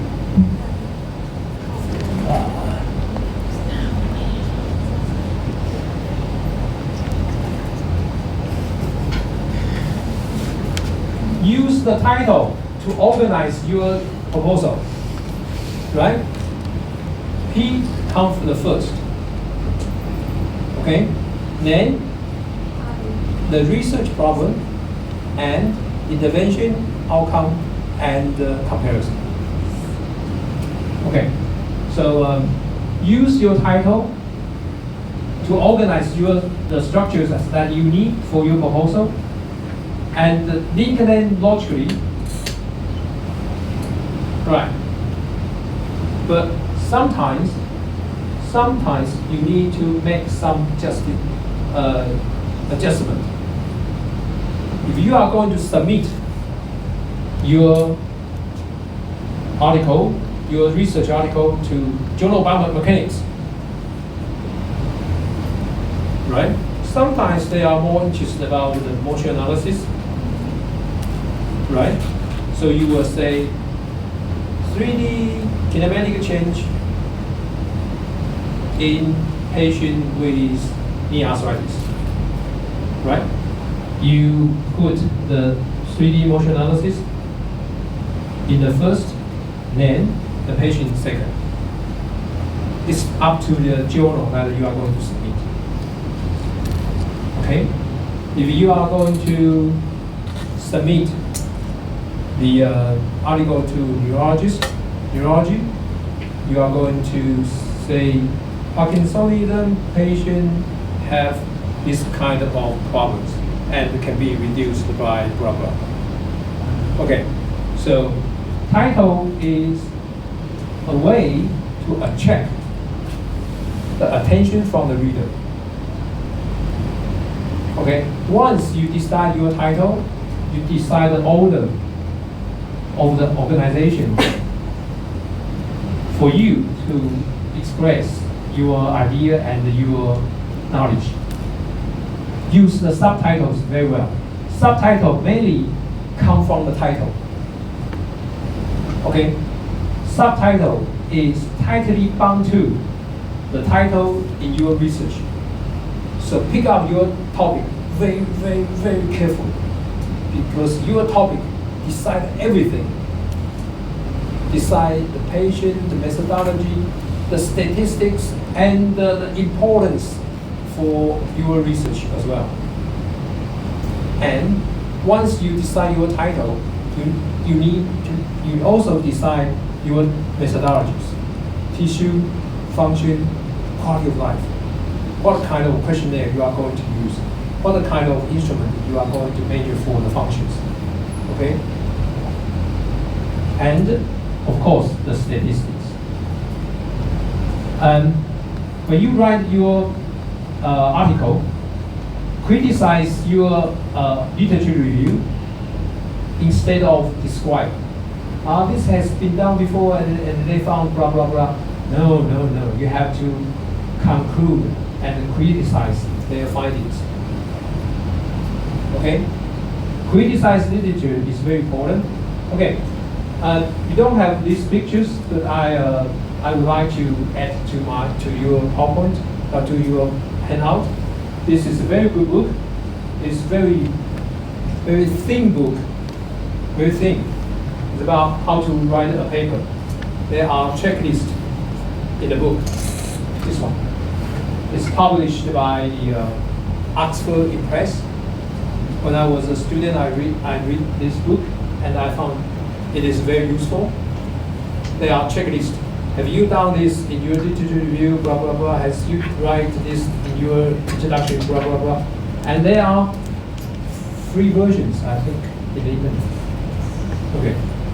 I'm not going to give you the link because there is a copyright issue. But I tell you there is a link for free version. Okay. Because knowledge is supposed to be shared, right? Right. Okay, so topic and the title should be confirmed with your supervisor, and your supervisor is going to discuss with you about the importance and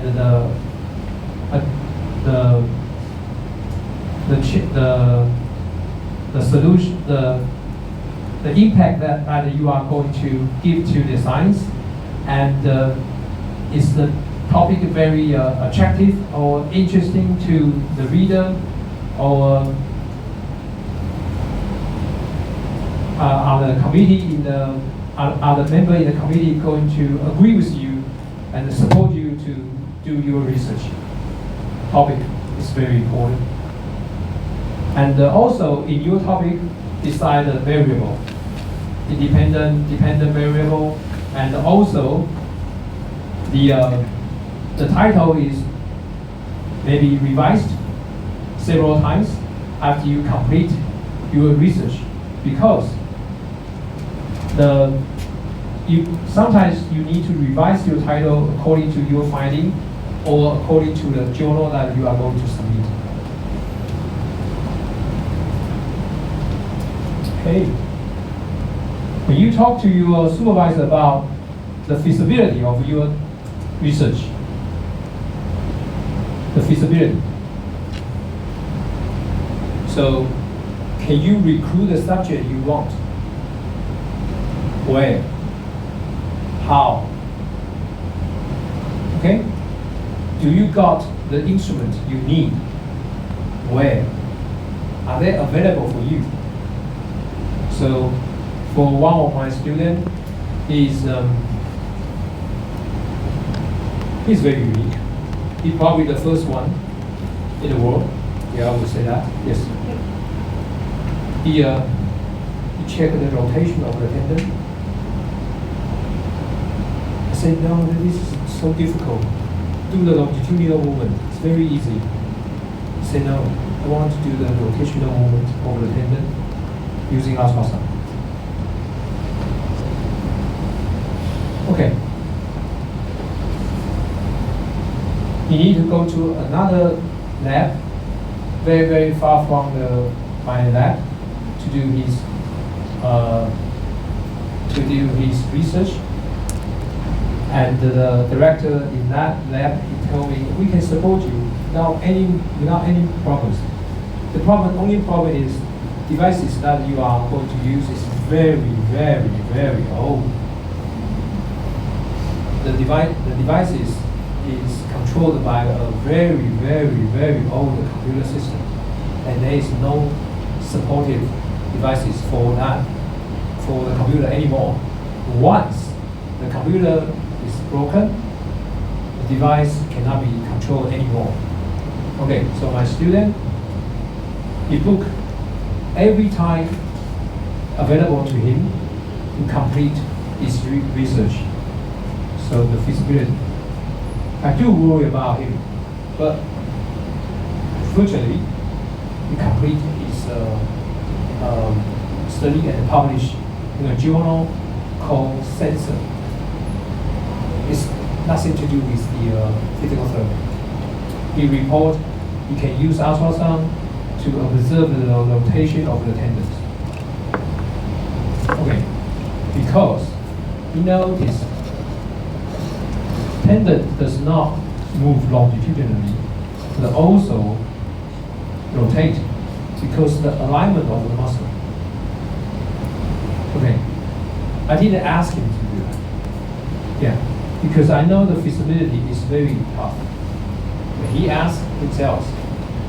Okay, I wish you all the kind of this student. Yeah. Okay, so again, is the topic important? I think you will get the answers from your supervisors. Okay, and what are the patient populations you are going to recruit? Okay, secondary data. Are you going to do the meta-analysis? Is anyone in this room is going to use the meta-analysis for? No. Good. Okay. And because there are some arguments about meta-analysis. Sometimes they are not very creative. Sometimes they are not creative. If there is an obvious tendency, trend, yeah, can be observed. Yeah. So sometimes the meta-analysis is repeated, but there are some different opinion about using the secondary data. Okay. How will you do that for your thesis? Okay. You need to discuss this with your methodology, with your supervisor, but in very detail, in every detail. Okay. Because methodology is highly rely on your lab. Okay, so in your proposal, you start from abstract. Abstract approximately 300 words, okay? And start from the main research questions, rationale for your study, and the research hypothesis. Research hypothesis is highly correlated to your topic. Okay, then describe the methodology, the sample, and the instrument. This is about 50. Yeah, this is about 100. And the expected, the result, and the contribution that you may have for another 100 words. Why? We need to point out the contributions for your research in the object, because you haven't got any results. So you have to point out the expected data or the expected contributions to convince your committee to agree with you to do the study. Okay, if you got the result, it's fine. You can look at the result and decide the importance of your proposal. But before you get any result, you need to point out the potential for doing your research. Okay. Now we are talking about the format in your proposal. After the abstract, you start from the chapter 1, introductions. The first, you start from the background. Background is about the literature review. Okay, so do you remember we have a look on the 21? You use the 21 steps, okay, for the literature review.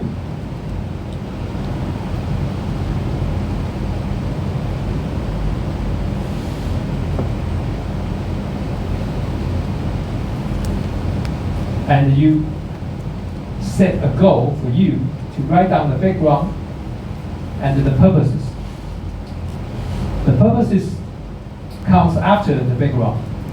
So, for example, Parkinsonism is the prevalence of the occurrence rate. Sorry, the occurrence rate of the Parkinsonism in the populations, and the burden of the care given to the you speak out the research problems for the background knowledge. Okay, so so far, what do you think?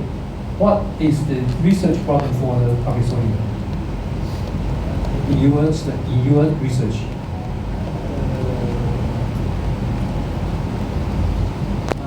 The intervention is not good enough. Exercise intervention is not good enough. I think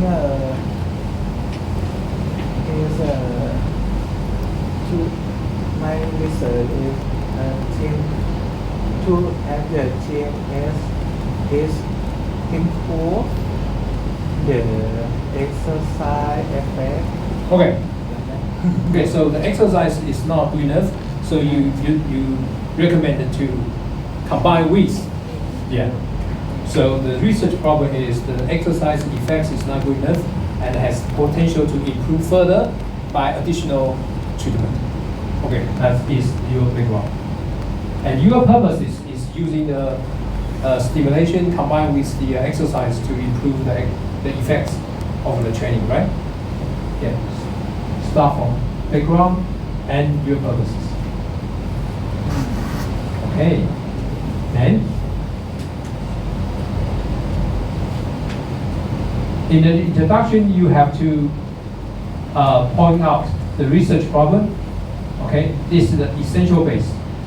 Then, you focus on your study design about the population intervention hypothesis, your plan, and you have to explain how are you going to complete your study with one-day visiting or a follow-up, longitudinal. Okay, are you going to make your study quantified or quantitative? Okay, with data analysis or quality check. And you are going to explain the importance of your research. You have to explain everything systemically and with a logical orders.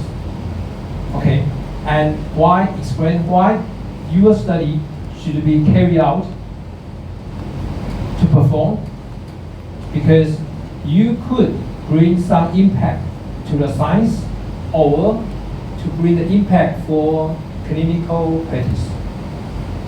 That's main two purposes for our study. You find something new to the science, or you make change in the clinical practice. Okay. Question.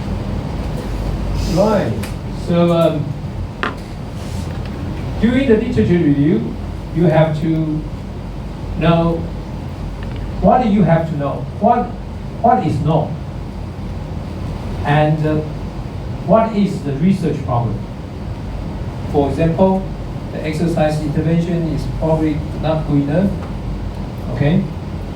And so you have to critically review the literature or personal communication with experts, that means your supervisor. But sometimes you can write to the expert. You don't need to know them. Yeah, I did before. Yeah, and I think you heard about the scapular dyskinesia. Dr. Benkiber.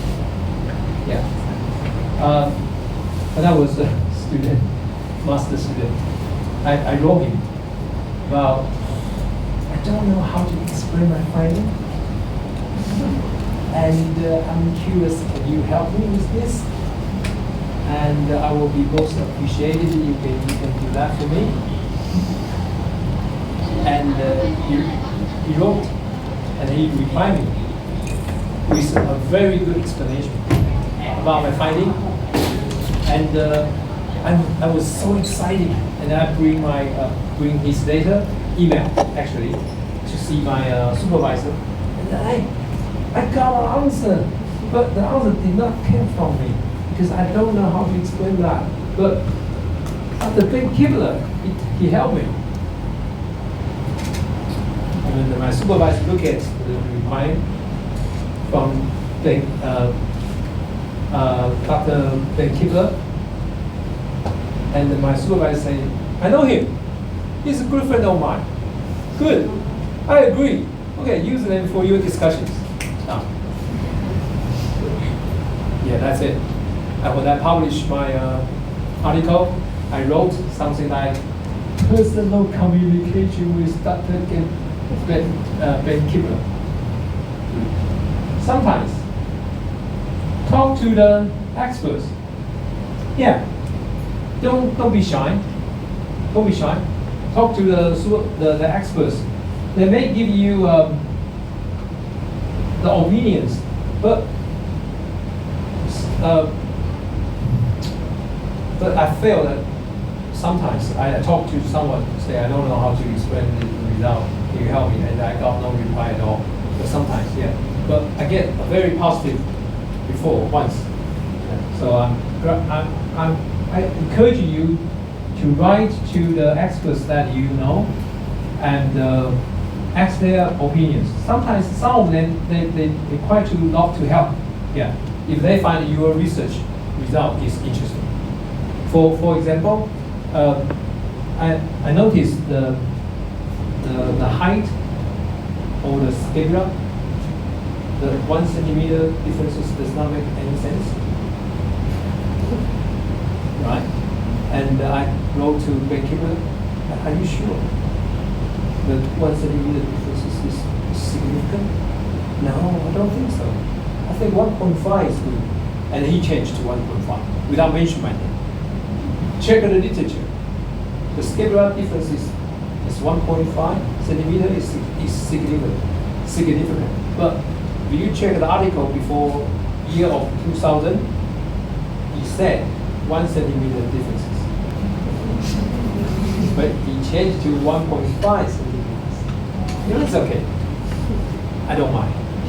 Yeah, because he helped me in my thesis. Yeah, I know. Okay. Hey, so your committee are going to ask you, what do you expect your result, the impact of your result to the clinical practice guideline? This is very important. And your committee is going to ask you, oh yeah, I know your primary objects.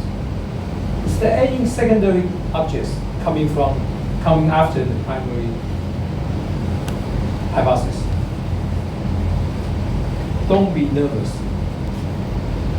Tissue impairment, cortical excitability, right? Function, quality of life. Most of you start from the primary objects with your supervisor. When the result is good, your supervisor definitely are going to expand your study and find secondary objects. It's very, very rational because 3 levels of study is quite common in research design. Okay, so do not feel frustrated and feel your supervisor is going to ask you some more works. No. It's nothing like that. Because your result bring more hypotheses out. That is the secondary objects. Okay, so for example, is a precedent exercise program going to reduce the exercise in the season when compared to the control group. Okay, this is the primary object, very easy. Okay, then the secondary objects comes after. Is it worthy in the view of cost effectiveness? Right? For your study, stimulation combined with exercise, the cost is high. It's worthy. How did you judge the worth?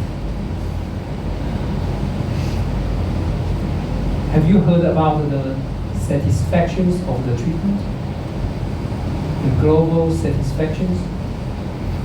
They use a score from 0 to 7, right? Okay? Even the cost is high, but the satisfactions from the patient is increased. So that is worthy. Okay, so because if your result does not show anything between groups, I'm not cursing you. I'm just it's not worthy to, but it's not commonly to come out another secondary objects. But if your results are very interesting, right? There are huge differences between the group. The next question comes after is it worthy? Right? One of my colleague, he has a student. He would like to know blood flow restriction training, BFR, combined electrical stimulation, combined exercise for the patient with the DOA. Is it worthy? We combine 3 treatments. Right? It's worthy? Right? The cost is very high. Right? Okay. So primary, okay, so please allow me to spend a little bit more time in here. Tissue, function, and the quality of life. Okay, the best result is there is a correlation between the tissue and the quality of life. Sometimes, or most of the time, it does not happen. The correlation appears between the function and the quality of life. Right? Okay.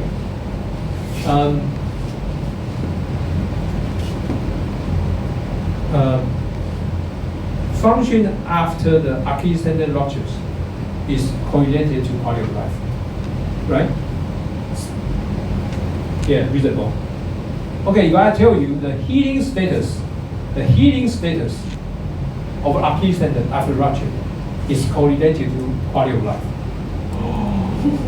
That's amazing, right? Amazing, right? So that's the primary object. Okay, is the healing result, but is the healing status correlated to the function? Yes.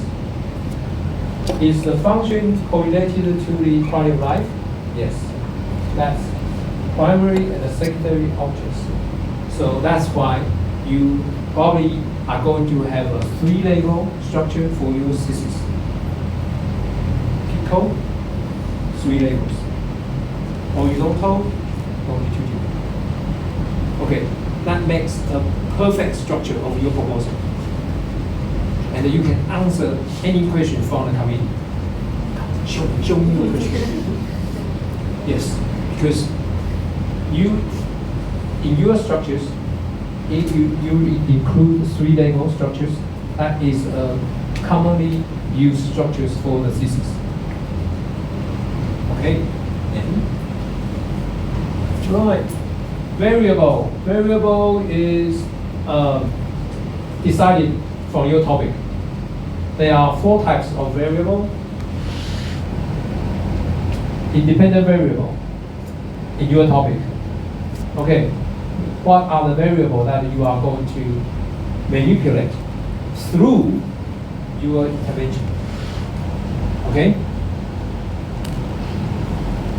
Dependent variable, what is the result? And you probably missed a little bit confounding variable. Is the variable that influence your result. For example, age, gender. Okay. One of my students, she came this year, and she told me, Professor, I got a rupture. I got a torn ACL, and my ACL was reconstructed, and I'm not satisfied with reconstruction compared to my male classmate. And she thinks the function and the regeneration in the ACL is slower in the female genetically. I say good, very good idea. And let's look at the literature. There is no direct comparison in the tissue level between male and female, but there are huge evidence show female often get a low level of performance compared to the male. Right? Did you remember the primary object, tissue and the function and the quality of life? So it looks like there are something different in the tissue level, right? Okay, so she's doing that. Okay, so she collect about 20%, 10 male, 10 female. The result has not shown anything, but one day she knocked my door, and she was so excited. And I said, okay, cool down. Not so exciting. Tell me what you got. She used the objects I mentioned, the primary and secondary, and she said, Professor, I divided my 20 participants into two groups. Bad performance and good performance. And she pulled the male and the female student together. And then she found the generation is bad in the poor function group. The gender does not make any differences. As long as the degeneration is bad, the performance is bad. I said good. And she is the first year master student. And I said, okay, cool down. Collect more data, and we will see what your results are going to show to us. Okay, so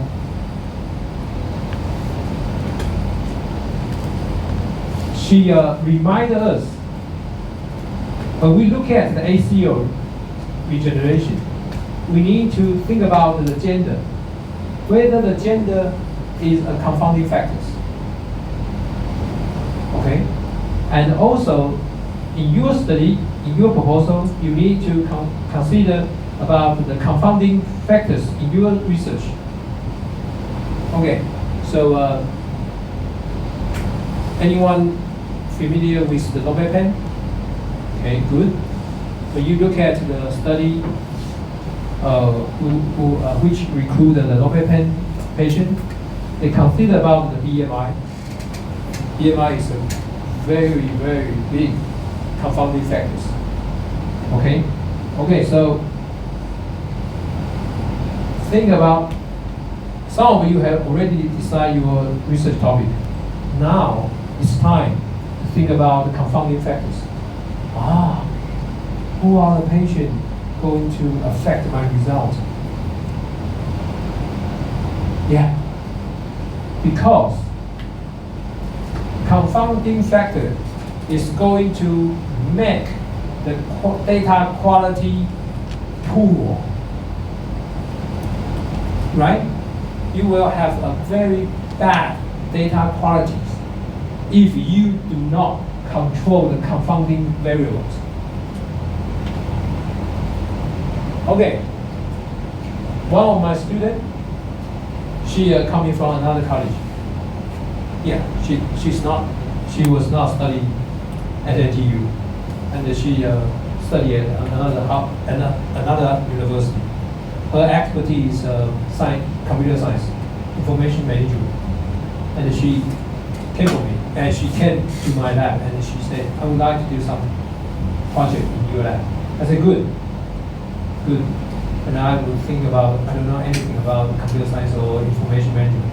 I said, okay, we have a lot of poor quality data. We have a lot, because those data was collected from the patient with a lot of confounding factors. Can you help us to understand the quality of our data is good or not? And she did.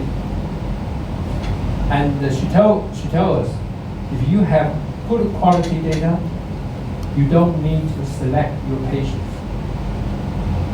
Okay? If you did not control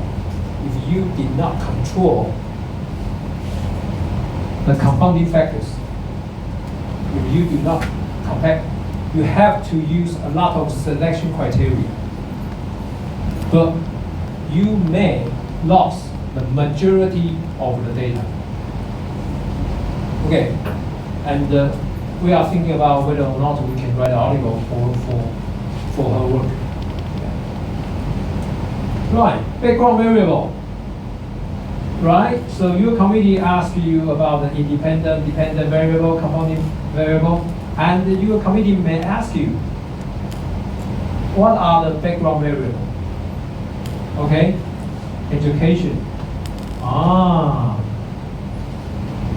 Education is very important background variable for low back pain, because the patient may Google, understand more about the patient, the educations.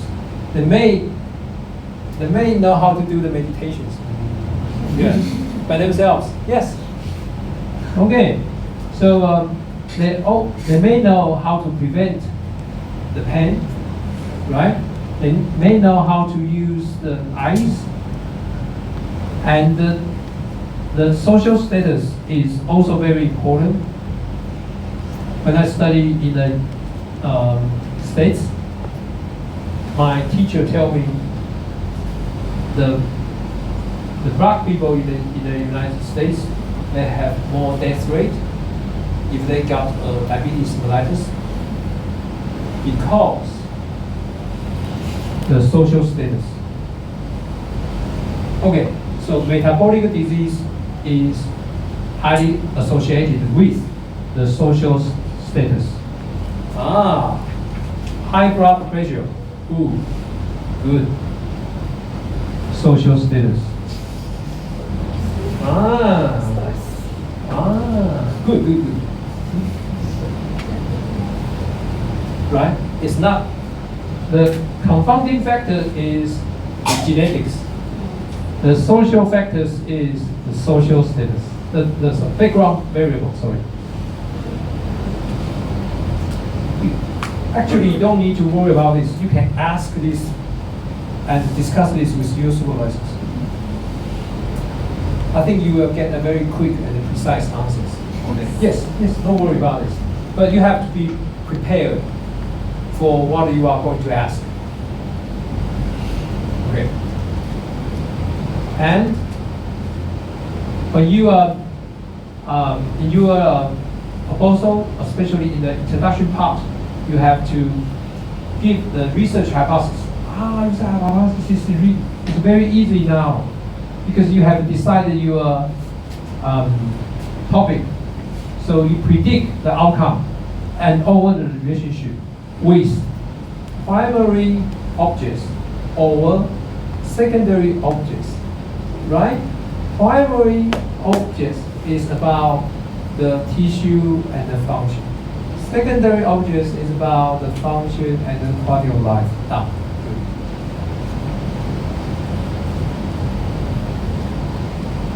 okay, we start our class about 1 o'clock, right? So, for now, what do you think is the most difficult part for writing a proposal? There are some formats. They do not change at all. What is the most difficult part?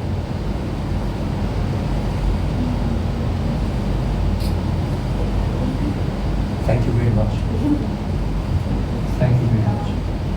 And what is the most easy way to solve, to reduce the difficulties? Listen, thank you for your giving an opponent answer. Yes. Write down them manually. Okay, in my lab, I asked my master student to publish their thesis, at least one, for their graduation. Each one, each master students, that never fail. Okay. My PhD student, at least 2. Okay.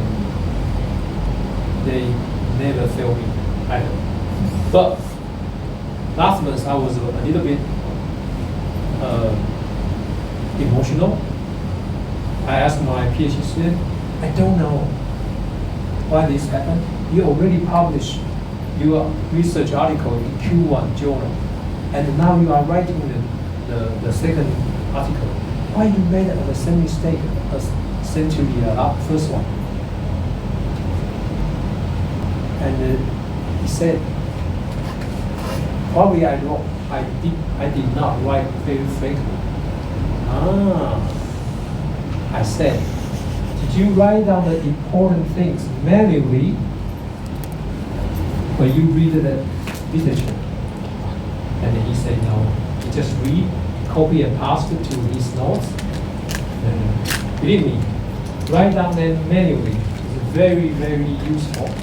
And read the writing written by your hands to your supervisor, and they will know what you got in your brain, not on your paper. Okay, so I ask my student now, show what you wrote in our meeting. I would like to know.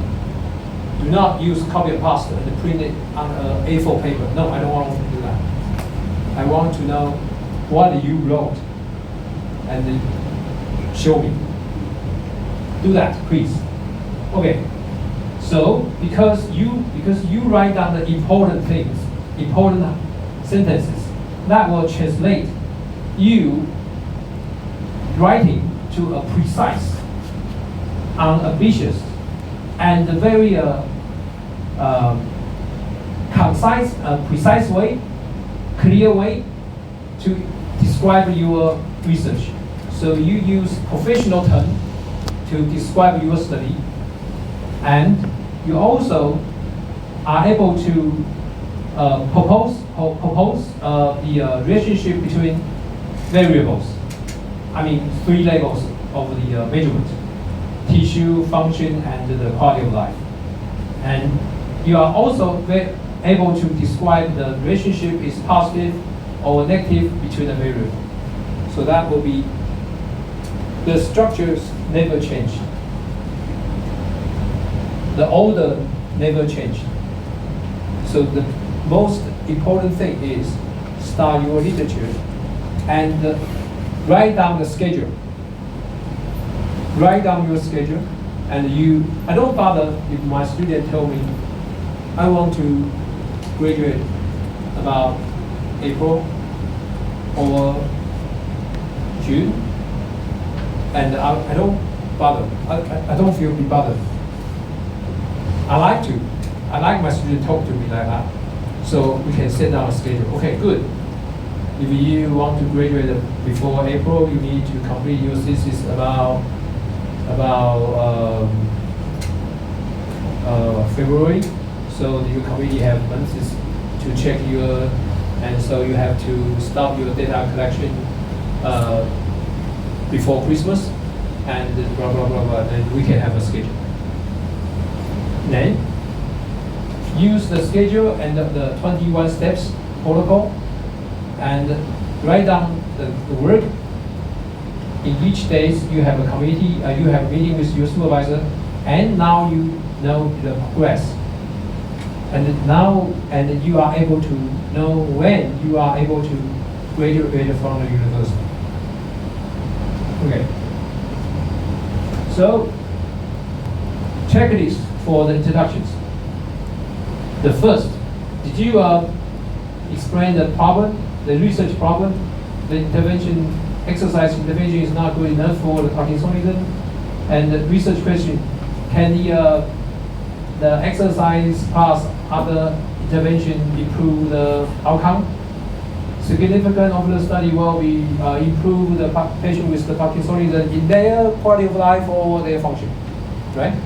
And use a professional way to describe your keywords.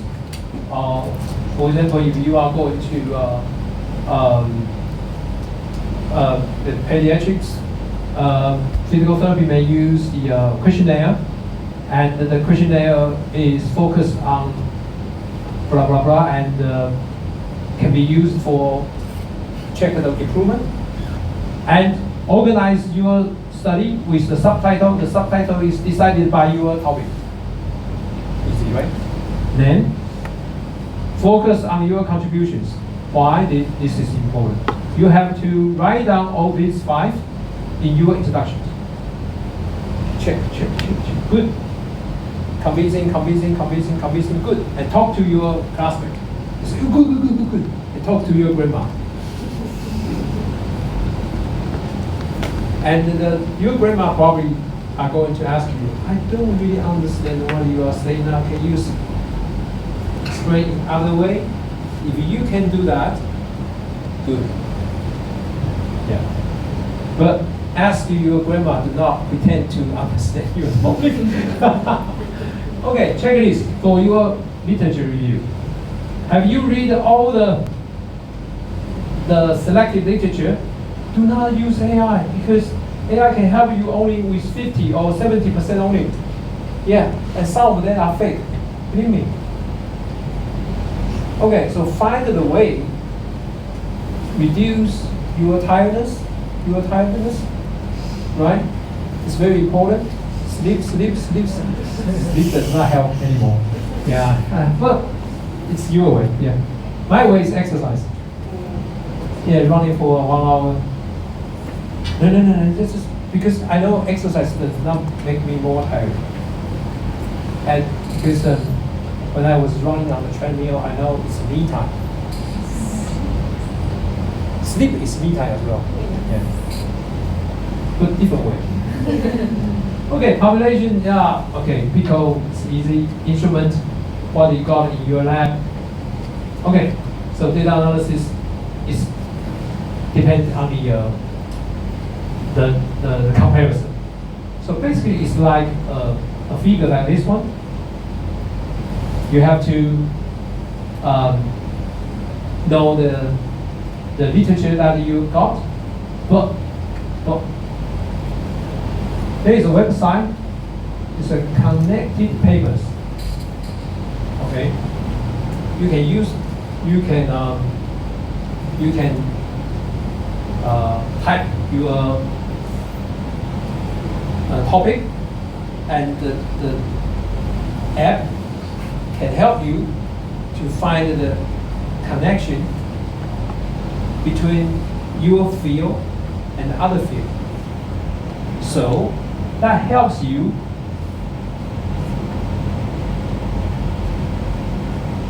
to point out your contributions. My finding is not only important in physical therapies, but also have a big impact in neurology, right? My study is not about the physical therapies, but also about the material value in biological tissues you can use this one. Connecting papers.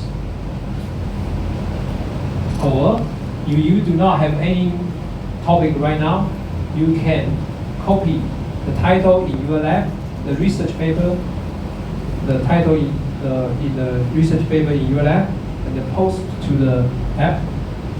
And the app will help you to find what impact from your paper to other field. Okay, it's very useful. Yes.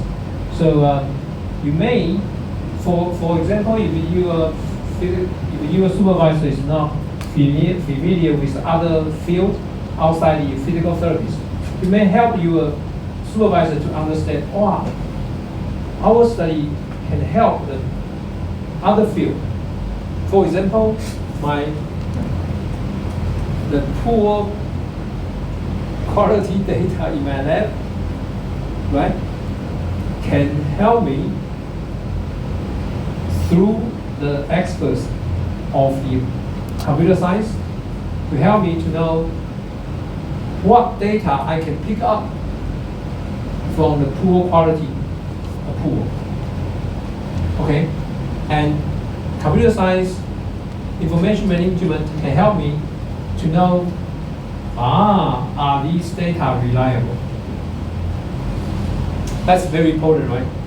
Because most of us, if you got the data outside the twice of the standard deviation, you will call them outliers, and you don't want them, right?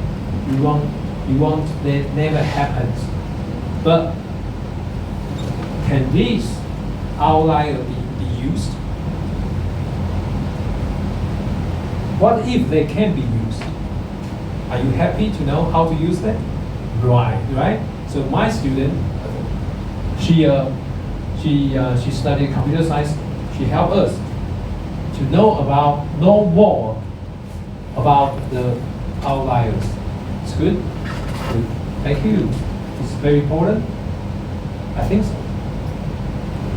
So that may reduce the time for our student to repeat the study.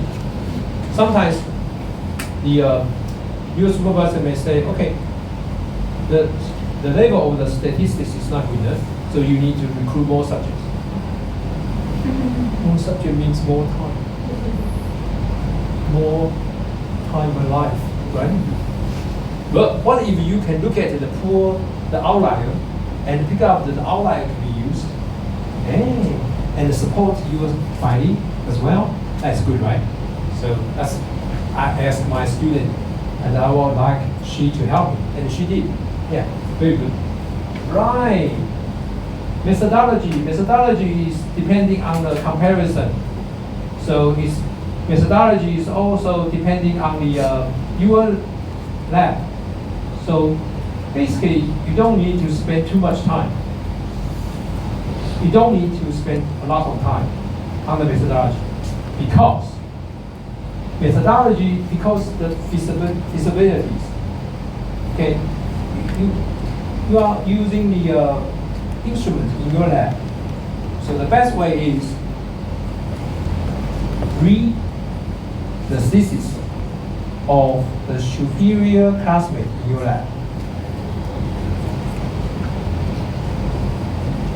Okay.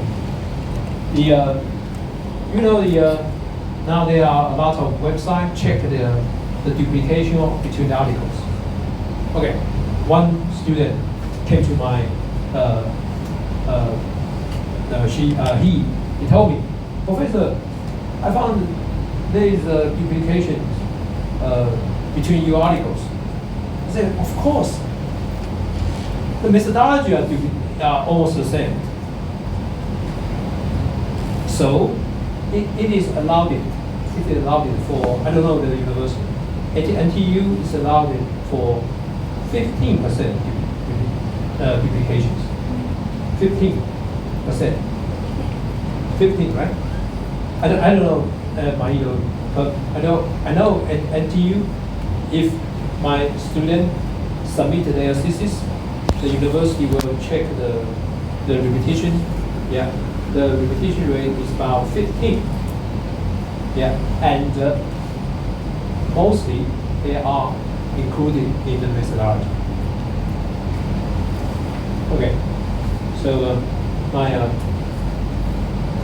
student, he's very, I think he's very brave. Tell me, they are repetition year articles, especially this one. It's he published in year of 2000. And I say, look at this, look at the comment from the AI carefully. I was repeated by the others, you know. So I wrote my article, you wrote your article. If they are 30% repetitions, we both get 30% of repetitions. Does not means I'm the original or you are the original. Okay, so be careful about this. When you read your when you read the thesis in your lab, do not copy and paste. Please don't do that. But I think the instruments will be very similar, and the methodology will be very similar too. But the research design will be very different. So you need to show the reader about the steps that you are going to take for complete your study. So now you need a framework. Have you heard of that? Framework? Yeah. Framework is for the beginning of the methodology. Okay? Good? Checklist. Methodology should include the research design. Okay? It is probably the most important things in your first paragraph in the methodology. Research design. So what kind of research design you don't like to have? Or you do like have? Cross-sectional. Come and go. Yeah. What you don't like? Longitudinal. Follow-up. 4 months.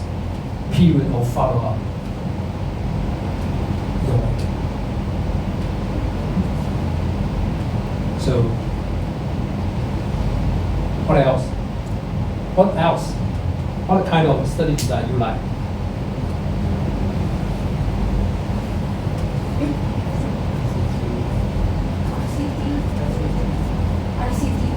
You like RCT? No, I don't like. Oh. I assume you like. I don't like RCT takes a lot of time. But I do like my student who like RCT. Yes. Okay, so you like cross-sectional and what else? Huh? Yeah, good. And in a convenient setting, local lab, local clinics. Okay, no multi-center, right? Okay, but your design decide the impact. Okay, so okay, one of my students, she now working in the States, and someone asked her about, I heard you study with the Professor Wang in Taiwan. What you did over there? Do you know what she said? She gave the guy her paper, read it, and asked me if you have any questions. I like it. Impact. Okay, if you want to do something like that, don't be afraid of discussing the study design with your supervisor. If you really want to make an impact to the science or the clinical practice, clinical practice is very important. Now, in a physical therapist, there is a strong voice. About think about our clinical practice again. For example, the shoulder pain in the for the from the caused by the rotator cuff injury. Simple ultrasound does not make any differences. Yes. So it should be excluded from our clinical practice if you do not do any exercise. Simple ultrasound does not make any sense. Right? So this kind of voice acts us to improve our clinical practice. So there are big opportunities for our research for improving the clinical practice. Right. So inclusion criteria, exclusion criteria for the confounding factors, and also for the background factors, variables. And the sampling procedure, you can use a framework and use your control properly. Okay, do you know what is the rational number of the control to your experimental group? Twice.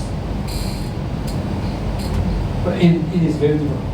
Sometimes recruiting the control is more difficult than recruiting the patients. Yeah. So, do you want to ask me how to recruit the control? Ask the patient. Yes. So I had studied with the patient with Achilles tendon ruptures. Most of them are, or some of them are athletes, and it is very difficult to recruit the control. And I asked my participants, can you recruit your partner for your, if they got a tore Achilles tendon when they play badminton, can you recruit your teammate to me? That works. Yeah. Sometimes ask the participants, because they will ask you what kind of control you like.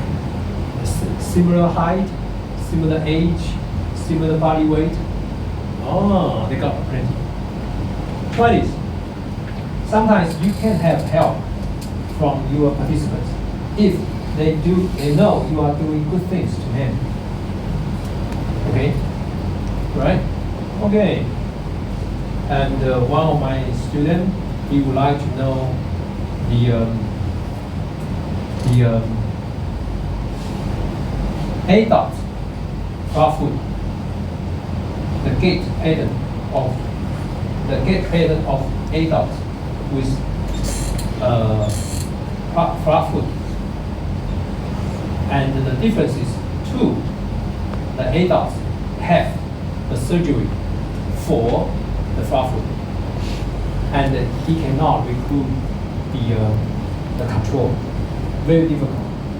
And he knows some. He noticed about there are some insole company. Yeah. And the insole company say, how many control you want? And he said, oh, I need 50. And the whole company, insole company, go to the left.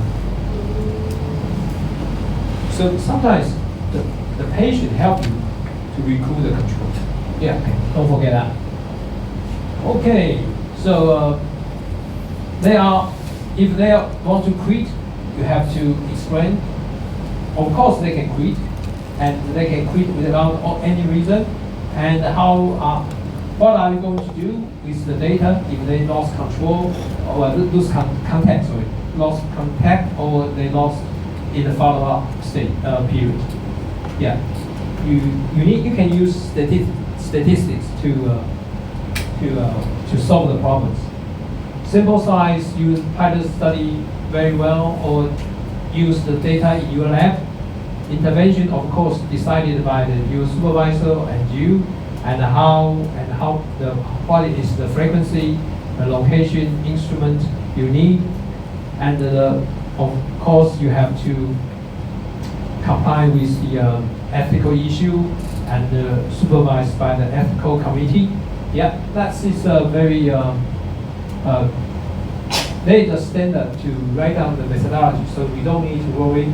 Just look at the thesis in your lab and find out the population, the PICO, the lab, and use the published references very well, and to explain every step and the parameter that you decide and the references you use.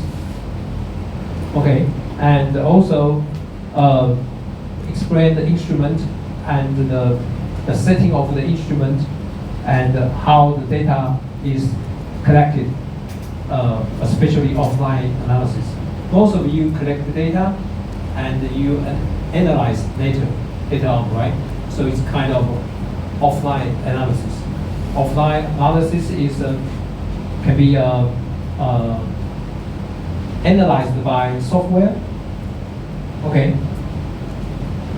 But if you are doing the biofeedback training, it's online. Okay? Because patients look at the performance and change their behavior. Right? So it's a kind of online, it's a delay with the feedback. Okay, so there are many different ways to analyze your study. Okay, checklist. How did you collect the data? How you analyze the data? Basically, how you analyze the data is decided by the topic. Right? It's cross-sectional, independent, pair, or non-parametric, longitudinal, one-way ANOVA, or non-parametric. Okay.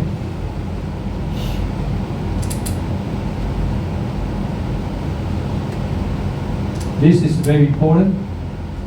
Did you supervise or monitor the quality of data? How do you do that? Okay. One of my students, she recruited a patient with the accidental rupture, and during the follow-up, I noticed, because I stay in my lab office very late, I noticed one subject came to my lab in the 9 o'clock in the evening for his follow-up visit. I asked my student, why your subject, came to the lab at 9 o'clock in the evening. My student, she answered me, because my subject has no time. This is the only available time for him.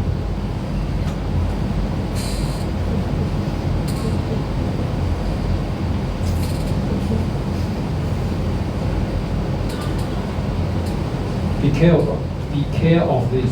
Of course, her results show insignificance in the follow-up period, because she did not control the time for data collecting. Okay, so you have to supervise and you have to monitor or control the quality of your data for a good impact for the clinical practice. And you have to make sure the data quality is good. Otherwise, you are going to have a lot of outliers, and you don't know how to deal with the outlier. Basically, if you are neutral to your data, you need to include the outlier in the first stage in your study.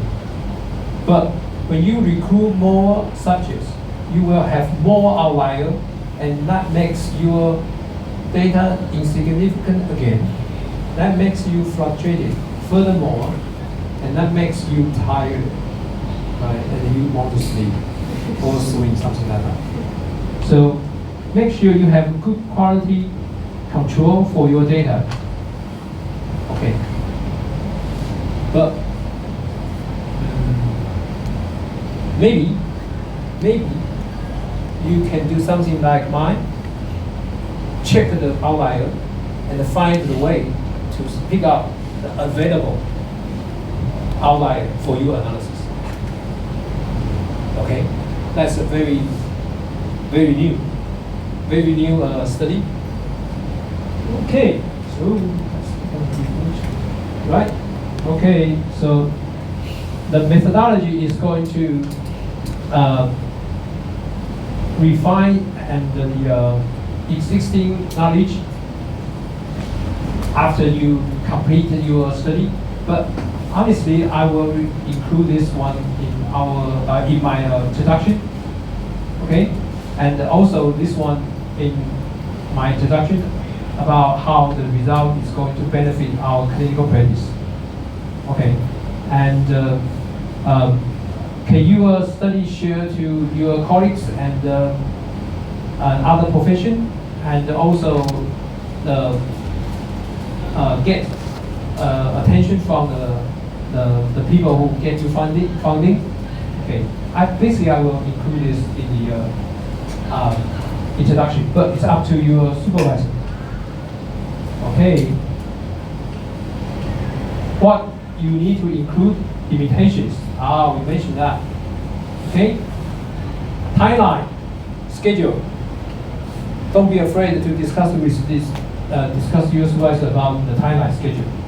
Budget is an issue of your supervisor. Do not worry about money. Your supervisor is going to solve the problems. What? Why you laughing? It's true. Your supervisor is going to find money for you. Yeah. My master student get paid. Yeah. My master student get paid. As long as I get funding. Oh yeah. Okay. Supplementary material for the committee. Okay.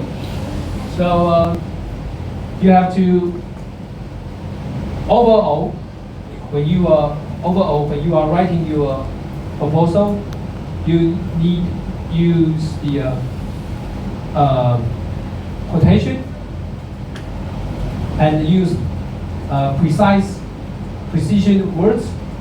Use the software to help you to editing, and include the inclusion criteria, and use the subtitle inclusion. Use the subtitle mentioned in the topic. Okay. Do not praising the literature too much. Something like, this is a very good study in the past. Please don't say anything like that. Because for now you are only a student. Don't comment on the previous studies.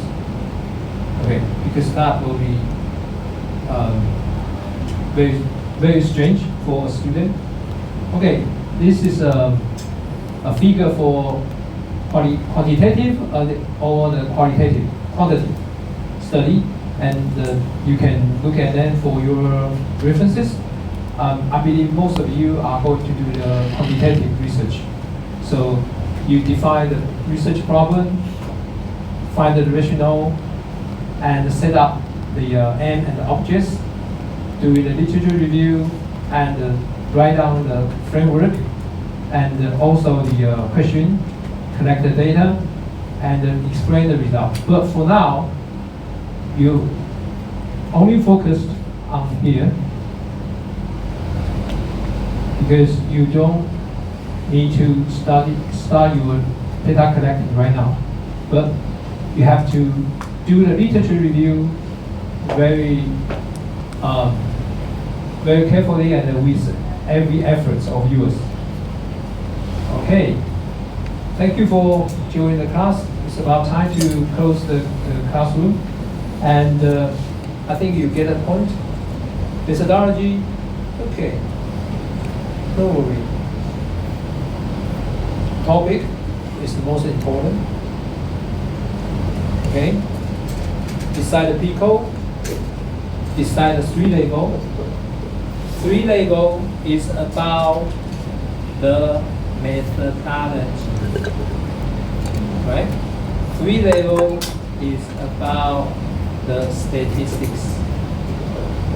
instrument statistics is about time you need. Okay? Right. Any questions?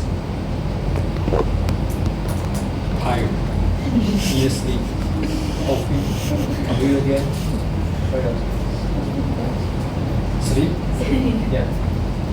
Swim?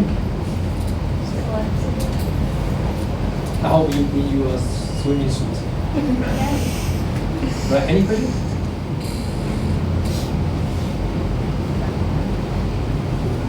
Okay, who is ready for talk to your supervisor? Who is ready? Tomorrow. Who is ready to talk to you? No? Don't worry. Use the 21 steps protocol. Okay, tell your supervisor, I have to do this, I have to do this, I have to do this, I have found this, I have found this, I have found this. And I wish to know, blah, blah, blah. And I want to know how many levels in my study. I want to know the study design and the instrument because they are for sure. Okay? Yeah. I want to ask just one question. Yeah, you're very welcome. Okay.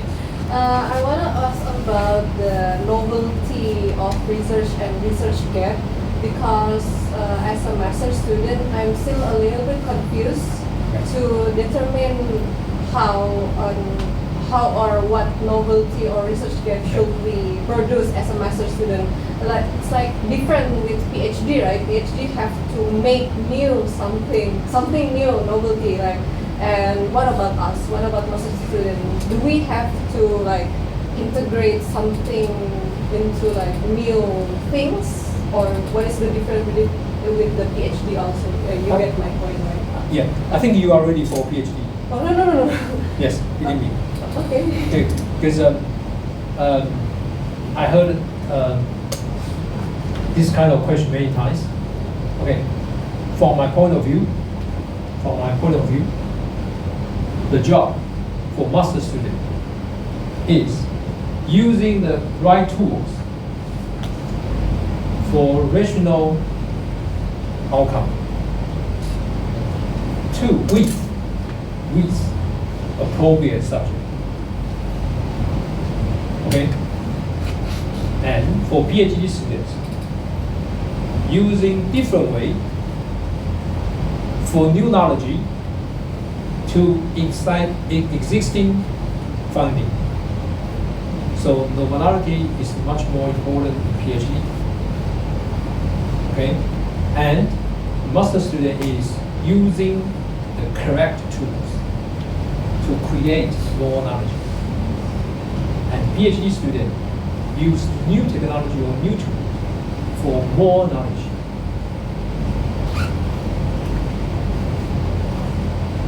And normality in the literature, the percentage of the normality in the literature is about 20-25. Most study is built on previous findings. Okay? I think you have very clear concept. Yes, you are ready to PhD. Later, maybe, Professor. Maybe later. What? Master first. Okay. Yeah. Okay. Thank you. Yeah. Thank you. Thank you for joining the class. Thank you. Thank you.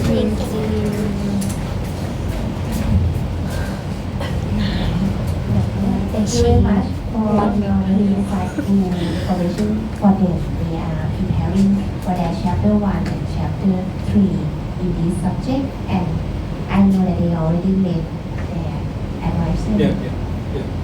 It looks like they already know what roughly they are going to do. Okay, so let's give Professor one. Thank you. Thank you. And take photo together, please. Yes. So I will talk about the